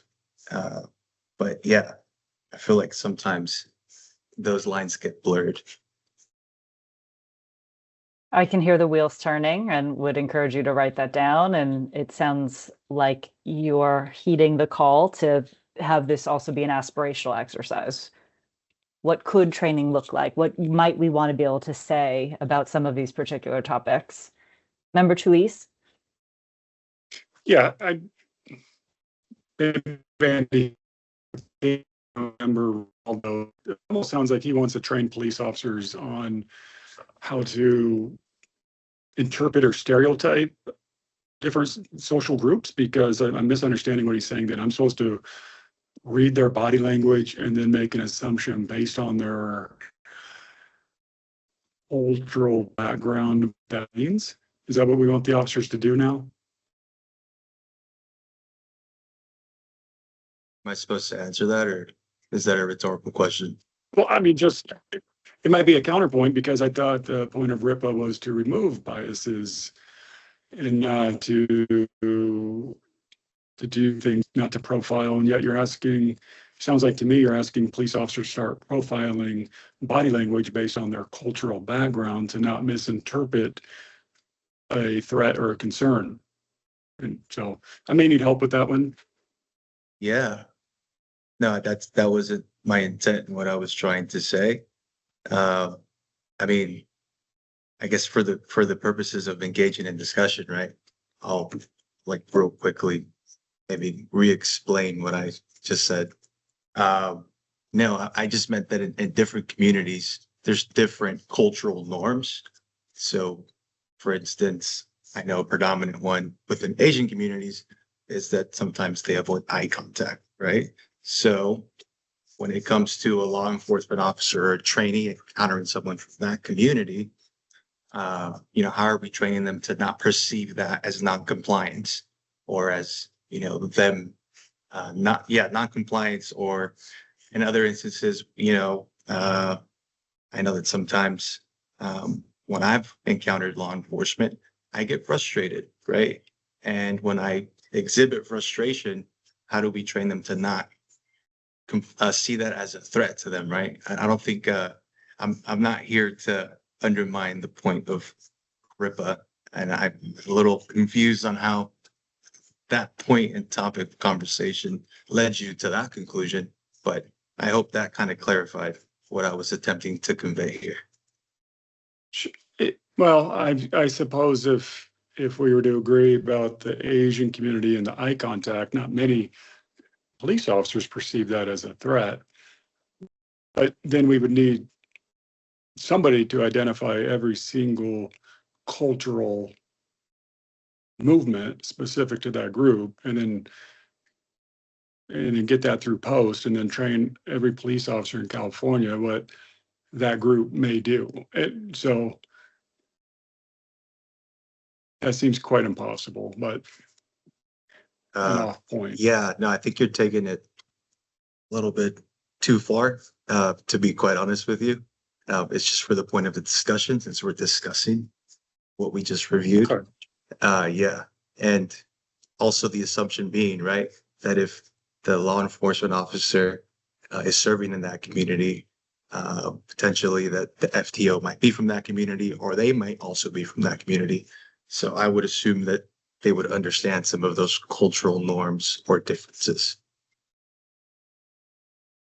And section 6 references learning domains 3 and 42 of the Basic Academy. And those do talk about what, as Member Fortis wrote in the chat, I would call it cultural competency, that there are certain elements of culture that could impact how a police officer does their job. So that is referenced in these materials. So just wanted to put that out there. I think Captain Alator has his hand up. I also found this section a little bit hard. Just to Chief's point here, since we're a statewide agency, we have people that have either come from a small community and then they've been thrust into a huge metropolitan community with a lot of different cultures and races that they've never interacted with. I think that comes with experience and learning how to talk to people. It's something that you don't just learn, on FTO. It's definitely going to take time to be able to learn these different social cues and learn how to talk to people. And that's something that I found tough with this section, because kind of my point, if I grab a kid from, say Wairika, and throw him in, South LA, he's going to be exposed to a lot of different cultures that he's never been exposed to before, coming from a small community. So it's hard to say, hey, you have to know exactly what, the Hispanic community or African American community or, the Asian community, like what all of their social cues are, even though you learn it in theory, going through an academy, in the different LDs that you go through, but then you're actually exposed to it, and then you learn it, as you go and you become a little bit more tenured. That's where I kind of struggled with this one. We're kind of asking somebody to write, as they're learning all of these different things, or actually boots on the ground now, out there with their FTO. And now we're telling them, hey, not only do you have to learn this job, all of the aspects of it, but pick up on all these social cues and then remember them, for all these different cultures. Is there something in your experience that helps a young trainee be open to learning about different cultures and different communities when they're on the job, as you said, that takes time? Is there sort of advice or something early on that they can be taught how to orient themselves to do to make that process easier over time? No, I think people have to recognize their own biases. They have to put those, aside. And then it's more talking with their different FTOs that they have and like learning the different communities and learning what different areas of the state that they are policing. And then again, it comes with time. So I find this particular section, I was contemplating with it. It's a little bit tough to just again thrust somebody into, potentially a community that they're not familiar with, and then rate them, on it during FTO to that extent. And I think you're bringing up a good point too of one size does not fit all. And Post is in this position of having to provide guidance for agencies across the state, but it varies certainly region to region. And so that's a needle that needs to be thread here too. Any other comments, questions, things you'd like to share that came up doing these exercises together?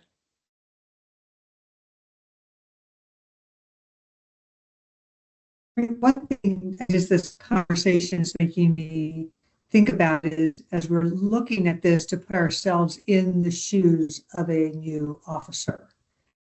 That's going to be maybe new to the department or new to a community, because on this last kind of hypothetical we're talking about, it may be what's appropriate here is, okay, this officer may not know this particular part of Los Angeles or his communities, but he or she is showing some self-awareness and perception and talking about things that would show this is a person who is going to, over time, see this as a value and, become successful in this way.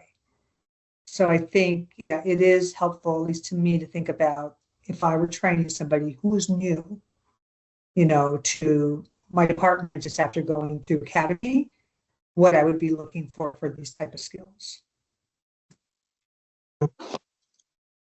And also what it's like to be the field training officer if you're put in a position of evaluating the trainee as they discuss what it's like for a culture to affect police community relations. Is the FTO prepared how to evaluate that conversation or that behavior?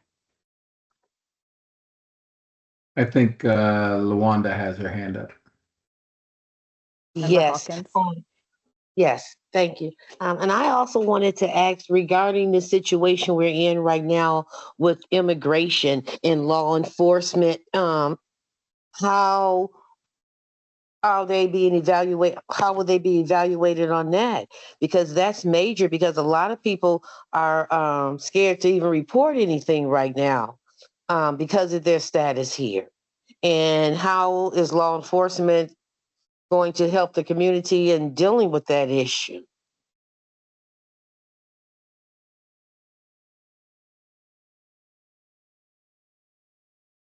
It's a big question.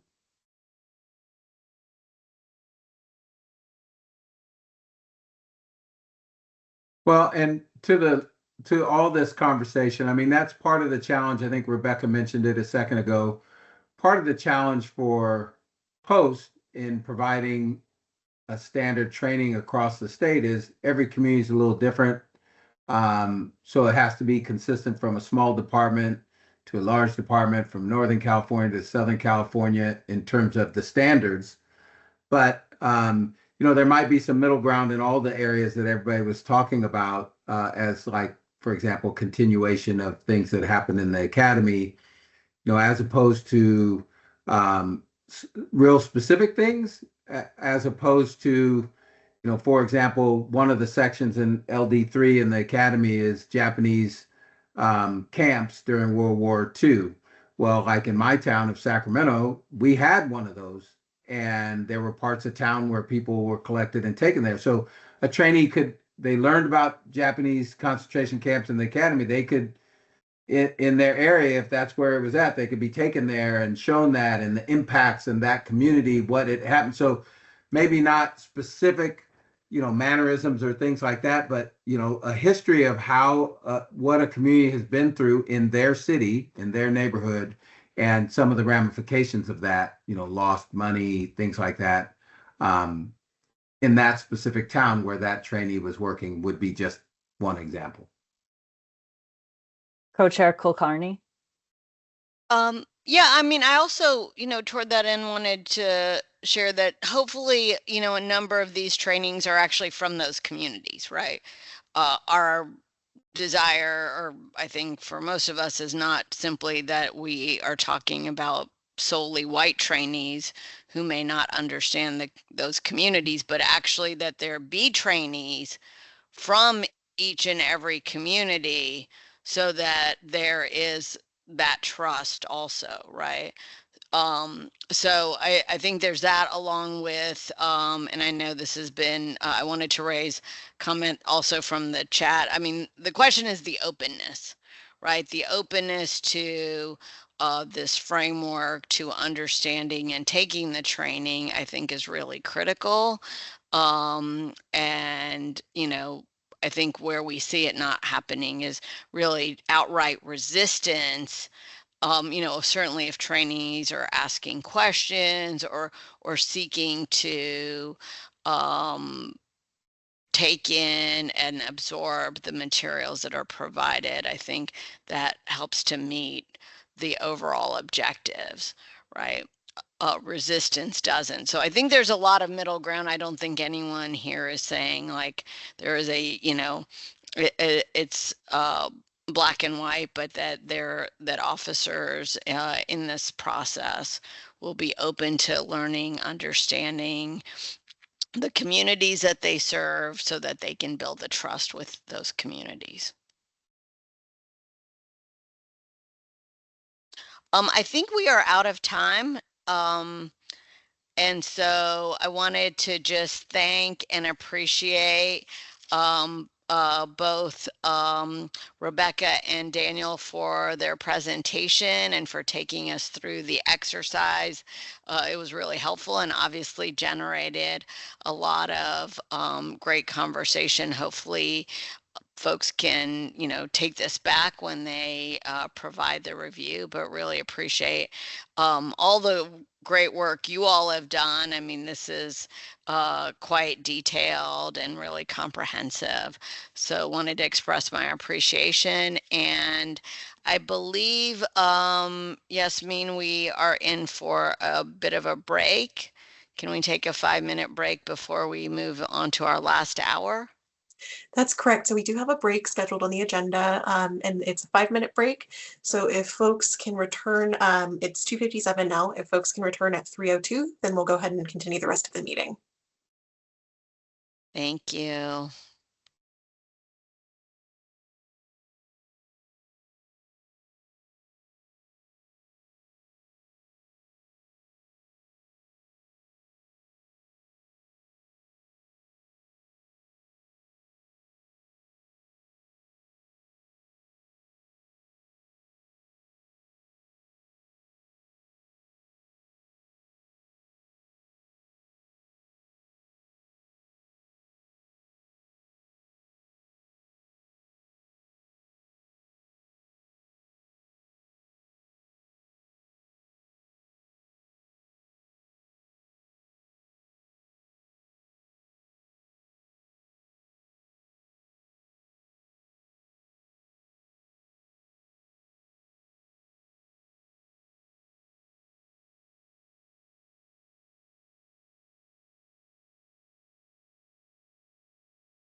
All right, it's 3:02. So if board members that are present can please turn on their cameras, let us know that you've returned. Once we have a quorum again, we can go ahead and restart the meeting.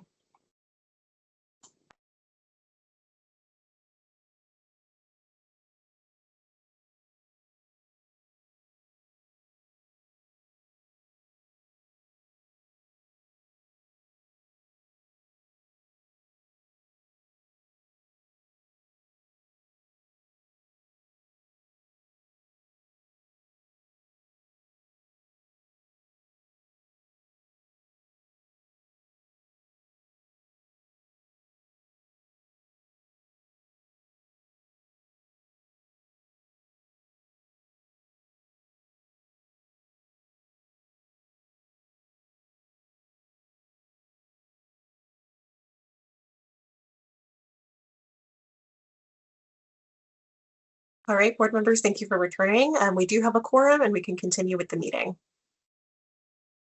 Great, thank you so much. I believe at this time we are ready to begin our discussion of the post-RIPA guidelines and the board discussion. So we have about 15 minutes for that, and my co-chair Vieda has agreed to lead that section. So Ronnie, I will turn it over to you. You. All right, real quick. So as you all know, Penal Code 13519.4A requires that the Post Commission to develop and disseminate AB 953 racial and identity profiling guidelines and training for all peace officers. And this is just some background, right? During the August of 2023 post subcommittee meeting, way back then, Post agreed to with RIPA on our recommendation to develop a separate set of guidelines as they related to RIPA related courses. And we later hosted, a series of workshops with board members. I myself was a part of that process. We attended.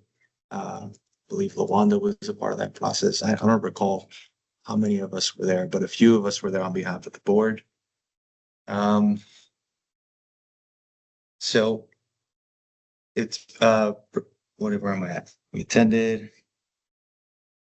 Got it. So the last substantial updates to the RIPA related guidelines were tied to LD3 and LD42 and the post-certified museum tolerance MOT train the trainer curriculum. So post-based, it's AB 953 guideline update on the framework established within that train the trainer curriculum.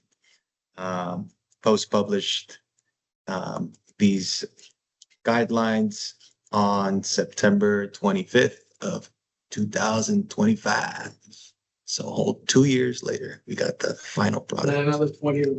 But yeah, and just given our role as post subcommittee co-chairs, we had the chance to review published guidelines, and we wanted to share like our initial thoughts with the rest of you today, our feedback as well as all of your feedback as subcommittee members. After you review the guidelines, will be incorporated into the 2027 RIPA board report. And to start off, right, like there is a positive comment here. We feel like the guidelines do have some meaningful improvements, and they reflect years of feedback, working with Post over the years. So, there's a stronger emphasis on community stakeholders. They're using RIPA data. The legal obligations seem to be a little bit more fleshed out. They're not as black and white as they were when I came on the board. Historical context also received an update. So there's more information there for law enforcement officers to get a good sense of the historical timeline as it pertains to policing. And the scenario-based training also received some significant updates. So these guidelines are supposed to assist law enforcement agencies to develop a 4-hour training course for facilitators. We also have some continued concerns, right? The guidelines themselves are much narrower. They're much narrower in scope than what the RIPA board initially envisioned, right? And they read more as, you know, a course guidance product rather than a statewide standalone guideline framework. You know, and back in 2023, our understanding was that Post had agreed to develop guidelines that was meant to apply to all post-related racial identity profiling courses. But instead, the guidelines approved and published by Post in September of last year are described as facilitator guidelines for a 4-hour post-certified course aimed at seasoned officers and supervisors. The published guidelines are helpful and can, you know, be a part of a solution that we work towards together. But the penal code does require a refresher course, you know, every 5 years. Post didn't really make it clear how the published guidelines connect to refresher requirements. The rest of Post's racial identity profiling training and structure, they just kind of, you know, they're like, here it is, here's the update. There's no real like direction on how these things are supposed to coexist together. And you know, if the larger framework does remain unclear, then obviously gaps in racial identity training are going to also continue, right? So if we don't really, you know, emphasize or at least have a concrete definition from Post, we're going to continue to see gaps in how law enforcement officers are trained, and we're going to obviously see that in the data year after year. And you know, improving one course format is definitely much different than delivering a broader set of guidelines and framework with clear standards and implementation, which is what we had requested as a board back in 2023. And I feel like, well, Post, you know, they shouldn't discard what is published. It just needs to be clear about what the document is and what it isn't, right? And most importantly, like what work remains to establish this statewide framework. And I feel like Post, or me and Manju feel like Post should issue a clear statement for the record on whether this is a 4-hour facilitator guide, if it's one piece of a larger system, or if this is being treated as compliance within the penal code and the guideline for the mandate. You know, and if it's intended to be one piece of a larger framework, then Post should disseminate an implementation plan, right? There should be a plan in place for us that we could reference and we can see that explains how these guidelines connect to, you know, a 5-year refresher requirement and how they will be used to update and harmonize other Post racial and identity courses. And also what standards will be used to measure whether the related trainings are effective, right? I think there's still a missing component there that we as a board had uplifted. That's all I have in terms of our feedback. I'm not sure, Manju, if you have anything you want to add. No, that was a great summary, Ronnie. So I wanted to open it up to the other members of our subcommittee in terms of you know, feedback that you wanted to offer, and so we can use it to then inform our decision about our plans for the 2027 report. I did want to ask though, DOJ, if there was anything you all wanted to add or what you might want to share in terms of framing up this conversation. Thank you, Manju. I just wanted to clarify that after the field training review that the subcommittee post members will engage in, they'll have an opportunity to read the guidelines themselves. So this is not the end of this conversation. It's just the beginning, and it's just an introduction of what the co-chairs took away from their reflections. Thank you for that clarification. So yeah, I'll open it up. Members Talise, Randolph, Sierra, Alatorre, Ford, and also believe we have Lawanda on as well. Sorry, I don't see your last name, Lawanda. But yeah, so if folks wanted to comment.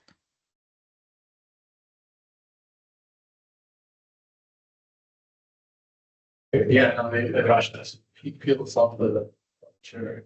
No, I'm done. Ronnie, did you want to add anything? I think you came off of mute. No, there's some background noise also. Yeah, no, I wasn't gonna add anything. I'm just happy we finally have a set of guidelines. It's been a long time in the making. Great. Others? This is Angela. I mean, I think would be a great idea, like after we are done with the field training, then if we all have an opportunity to look at it, and then, I think we'll be in then a position to then kind of talk about next steps. And maybe it's, we can maybe invite Post to come talk to us as well about it. But I think it's hard right now to comment substantively because I haven't looked at those.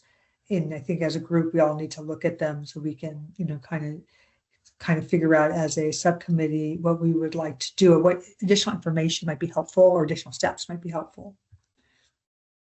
Thank you. Board Member Randolph. Thank you so much, Ms. Momsju, and thank you, Ronnie, for bringing up some valid points here. I know you guys are really working hard with this with Post. I just want to confirm in our last meeting last year, and it was even reflected in the final report, correct me if I'm wrong, that we were making strides with Post. Like you guys were satisfied, correct me if I'm wrong, with where we were, 2 or 3 years ago as opposed to now. They've been responding. We've been meeting with staff. Is that are we still good with that? Are we still going that path? Or, I'm just wanted to just confirm with the new members that are on this call and people that are watching this call that Post is responding. Is that a yes or a no? Or are we still, the guideline's not there, Ronnie, or I was just curious. Right. I can start and then Ronnie can fill in and maybe Angela as well, because she had a chance to actually meet with Post. I would say that, it's one and the other, right? So what we have is really both scenarios. One is there have been really some meaningful improvements and we're really glad to see those. I think there is just some work to be done and some clarifications to be had, especially when it comes to the refresher course, the legal framework and such. And so that's something I think it's all in progress.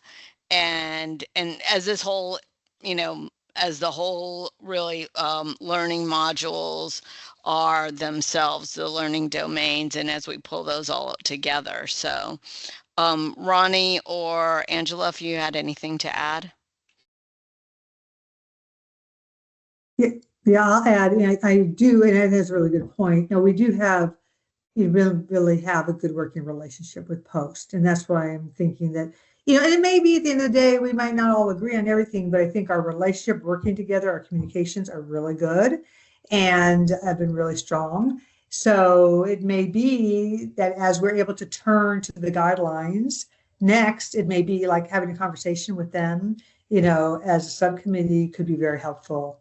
And to see, if some of the remaining questions that Ronnie brought up, or concerns, that we can have a conversation about that to the extent that as a subcommittee, we are in agreement about that. But yeah, I think that from my perspective, they have been very open about hearing our feedback, and we've had a good two-way conversations.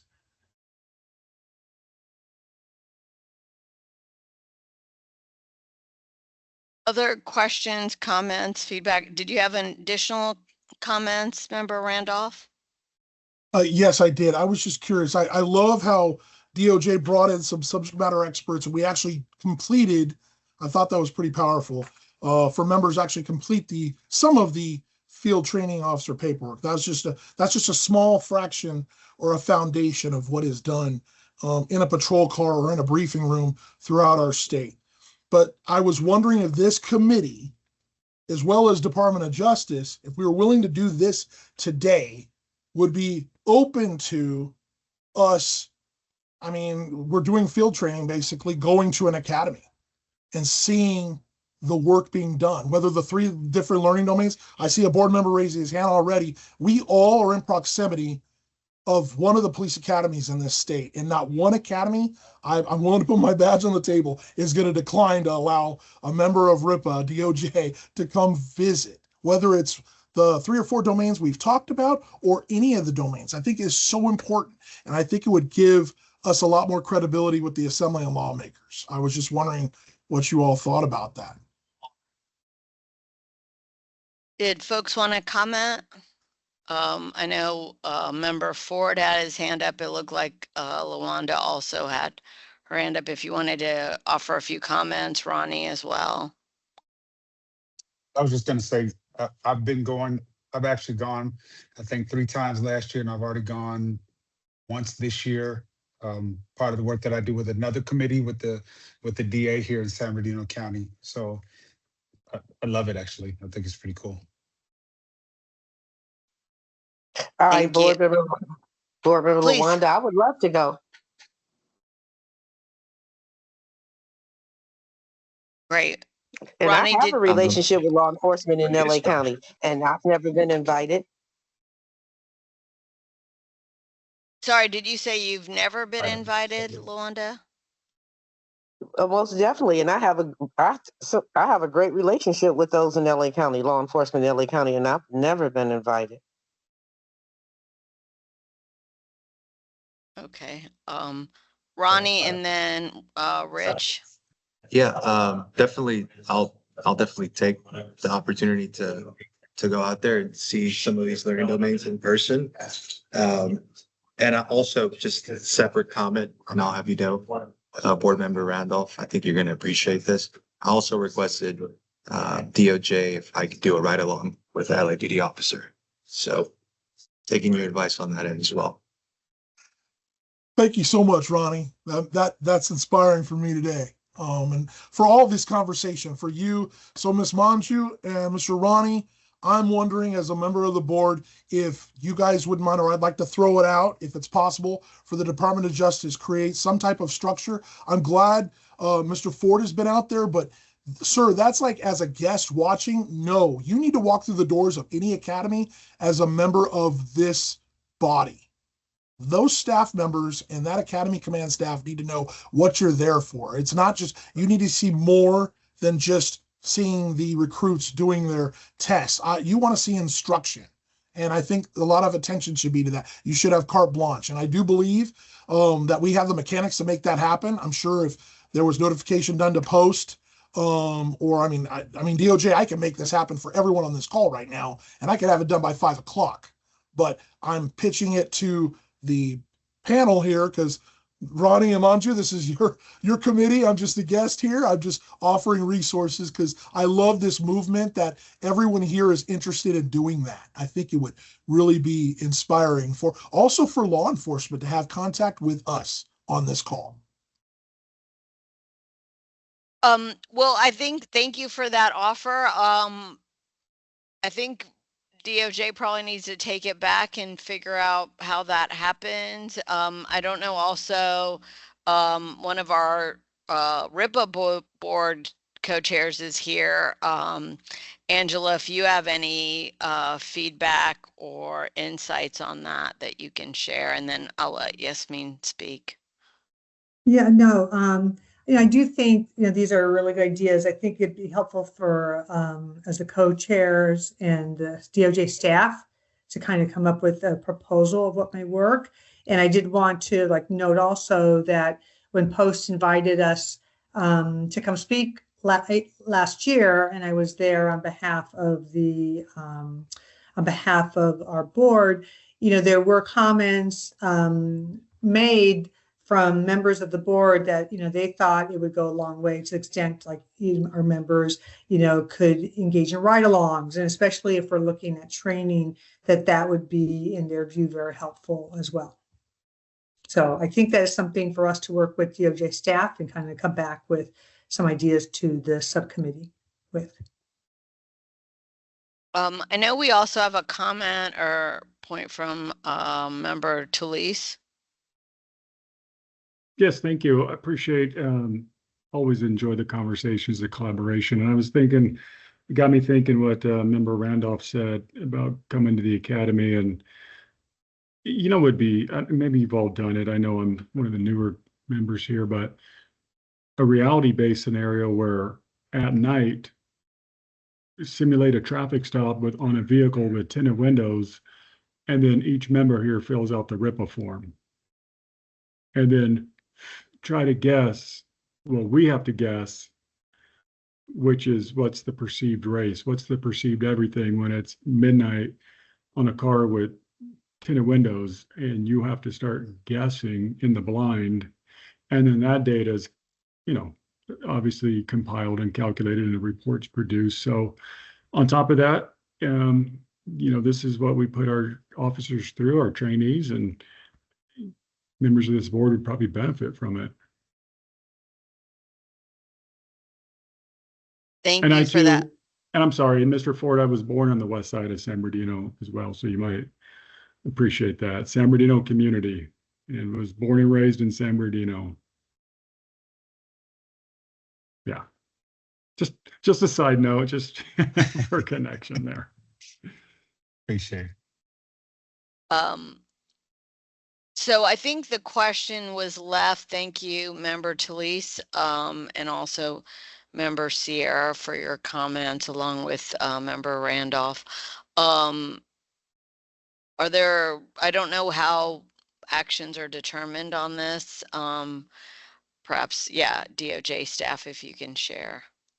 Yeah, so we don't need a formal vote on this. This is just by consensus of the board, and it seems that we do have a consensus. So what we can do as DOJ, we can take this back, we can figure out a plan to work on this, and we can discuss that with the co-chairs of the subcommittee, find a way to get this plan in place.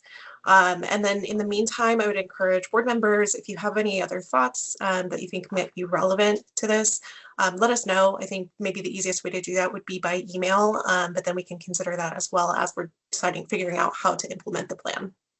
Right. And I believe in the past, DOJ had made an offer to folks, and if they were available to go on the ride-alongs, they could. So any other comments, questions regarding what we've laid out so far in terms of the guidelines? If not, I think we can, we're actually past time. We can just have a short conversation regarding the 2027 report, and then we'll go on to public comment, and then finally the discussion of next steps.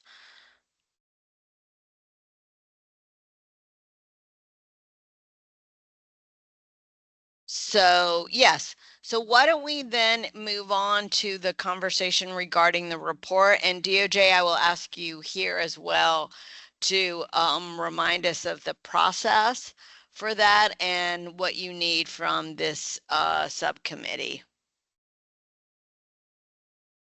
Yes, so as part of the 2027 RIPA report for the post chapter, we already know that the bulk of that will be comprised of the FTP review, the field training program review that the post subcommittee members will undertake. So that'll be first. And then The other part will be your review of the AB 953 guidelines, as we spoke about earlier today. So this time is really for all of you to discuss if there's anything else that you want this chapter to address for this year. Any ideas? I know that the entire RIPA board has discussed immigration enforcement in relation to racial and identity profiling, and that is a theme that folks are brainstorming in other sections. So this is just an opportunity for folks to bring up other things that they think are relevant and could connect to the FTP and guidelines review.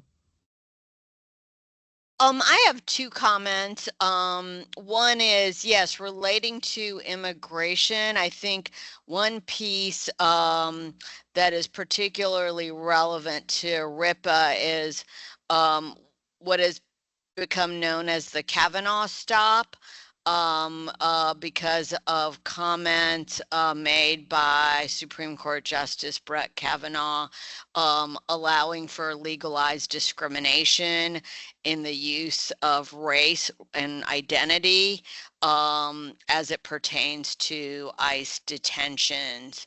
And so we have seen many individuals who are actually U.S. citizens, who are people with legal status, but look like Ronnie or myself be then detained just based on the color of their skin. And so this is something, again, that Supreme Court Justice Kavanaugh has allowed for, saying that it is temporary, even though many such individuals have been detained for days on end, completely incommunicado with family members. We learned of a gentleman who was detained. He was blind, then he was left on the street in Buffalo, New York, a Rohingya refugee, and then he died. He was left in the middle of the night on the street. And so I would like some discussion of this if that is possible. The other is, one thing that has come up in the course of the post materials is, as I understand it, it is a closed contract that with the Museum of Tolerance, that it has not been made open in an open bidding process to other entities to conduct the trainers or what are the and develop the curriculum. So I would want to investigate that and potentially make recommendations to the legislature about that. As I understand it from previous DOJ staff, this was a legislative matter or decision. And so I think that as RIPA routinely makes recommendations to the legislature, that this would be appropriate here as well. Do folks have questions about either of my comments? And that includes DOJ staff, if anything's unclear.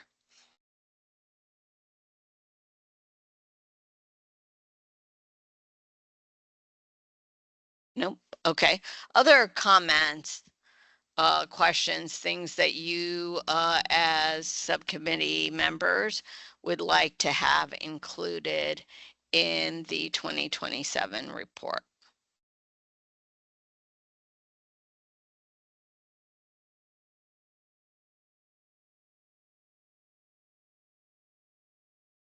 Nope. Seeing no other hands. Okay, so I think we can move on at this point then to our public comment period.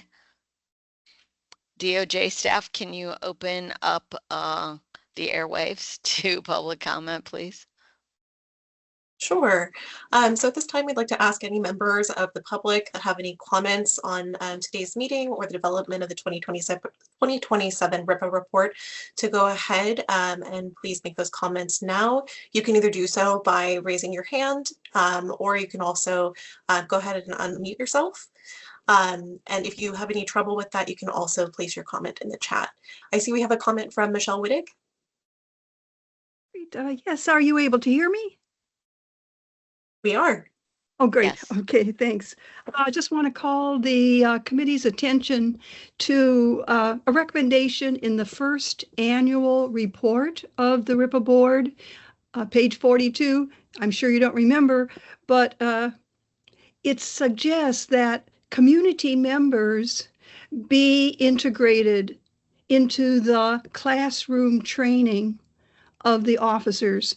There are lots of good reasons for that, and particularly segments of the community that have perhaps experienced past negative interactions with the police are especially recommended to be included. So maybe there's some place in the rubric for evaluators that are looking at the course materials to see whether or not any of the law enforcement agencies are incorporating that recommendation. And along that same line, I think that what is being done here is a field training review of course materials or course outlines.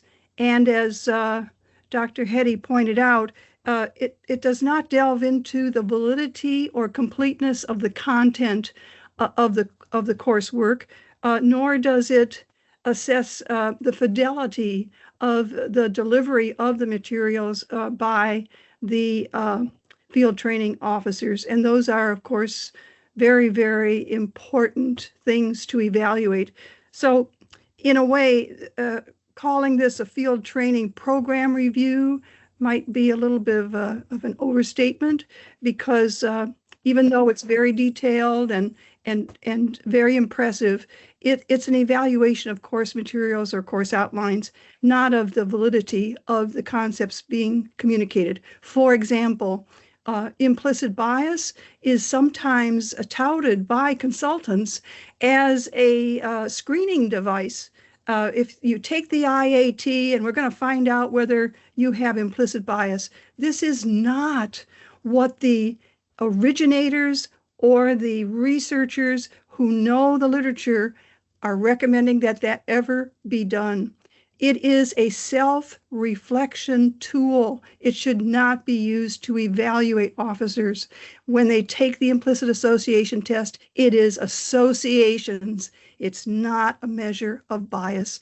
So you might be surprised, but I'm the sort of person that doesn't want to see that assessment misused. Thank you. Thank you.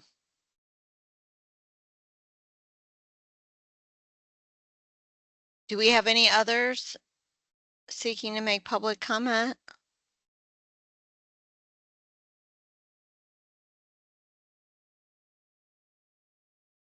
And again, for any members of the public, if you are able to raise your hand, you can go ahead and do so to let us know that you have a comment, or you can feel free to unmute yourself and go ahead and begin speaking now.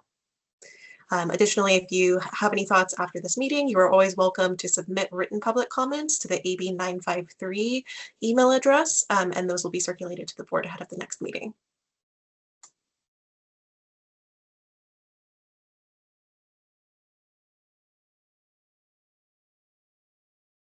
Okay, it appears we don't have anyone else. Is that correct? So we can move on to a quick discussion of next steps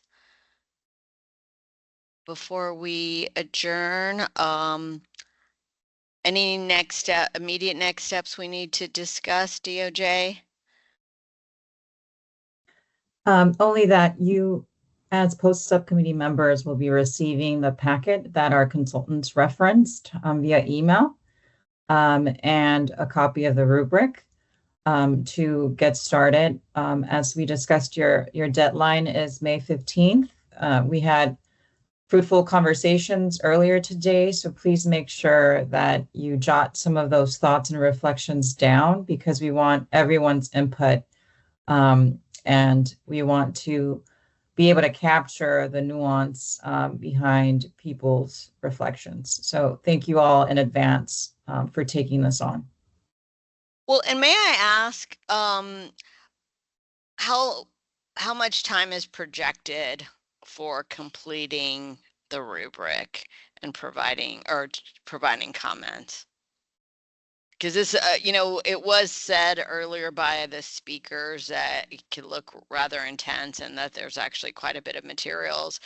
And I think it would just be helpful for folks to know in advance of the deadline how much time generally would be expected to complete it. Do you have a sense of that at all? I know it's going to vary a bit, but. I mean, I definitely think it'll vary, but I wouldn't wait until like May 14th to start reviewing the materials because they can be intimidating. But in terms of the actual Section 6 and filling out the rubric, you all got a small flavor for that today. I think that putting aside a couple of hours here and there to do this would be helpful. I project that, maybe a total of 4 to 8 hours, but I defer to the experts on what they think. Okay, thank you. Yeah, I don't know if there's some way to get, if they're still on the line, or way to get their input on it, just so again we allocate enough time that all the members can. Oh, I do see, believe Rebecca. Hello. Yeah, I think it will vary, but I think a couple of hours. And then we provided a lot of those background materials, the full Learning Domain 3, the full Learning Domain 42, for those who want to dive deeper and see what Section 6 is following from the Basic Academy, but there's no requirement to go through that. So I would say a couple hours to 6 to 8 if you're doing a really deep dive of all of those background materials.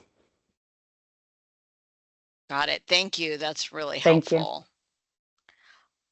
Anything else, DOJ staff, that we need to do before our we have a board meeting on April 23rd, and then do we have the next post subcommittee meeting before the July meeting set? It'll be in mid-June, and we'll be surveying the members so that we have quorum and send out the next date as soon as we can.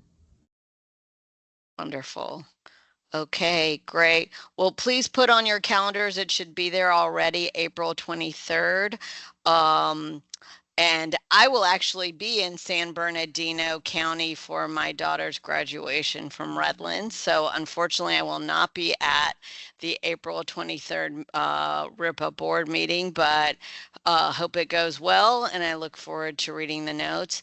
Thank you all for a really productive meeting today, and look forward to seeing you at our June meeting. Ronnie, did you want to add anything before we take off? Can I just say go Bulldogs? Yes, you Okay. can. Go Bulldogs. Go Bulldogs. So is that the university then? Yeah. Yes. Because the high school, which I'm an alum, we're Terriers. We are terrier. I'm a terrier and a bulldog. Right. Let's go. You guys should just do your ride along with me. After graduation. After graduation. Okay. Ronnie, was there anything you wanted to say? No. Okay. Wonderful. Well, thank you all. Take care, and see you soon. And thank you to DOJ staff. Really appreciate all your help and support. Yes, thank you, Aisha. Thank you. Yes, and thank you to the consultants, Aisha, too.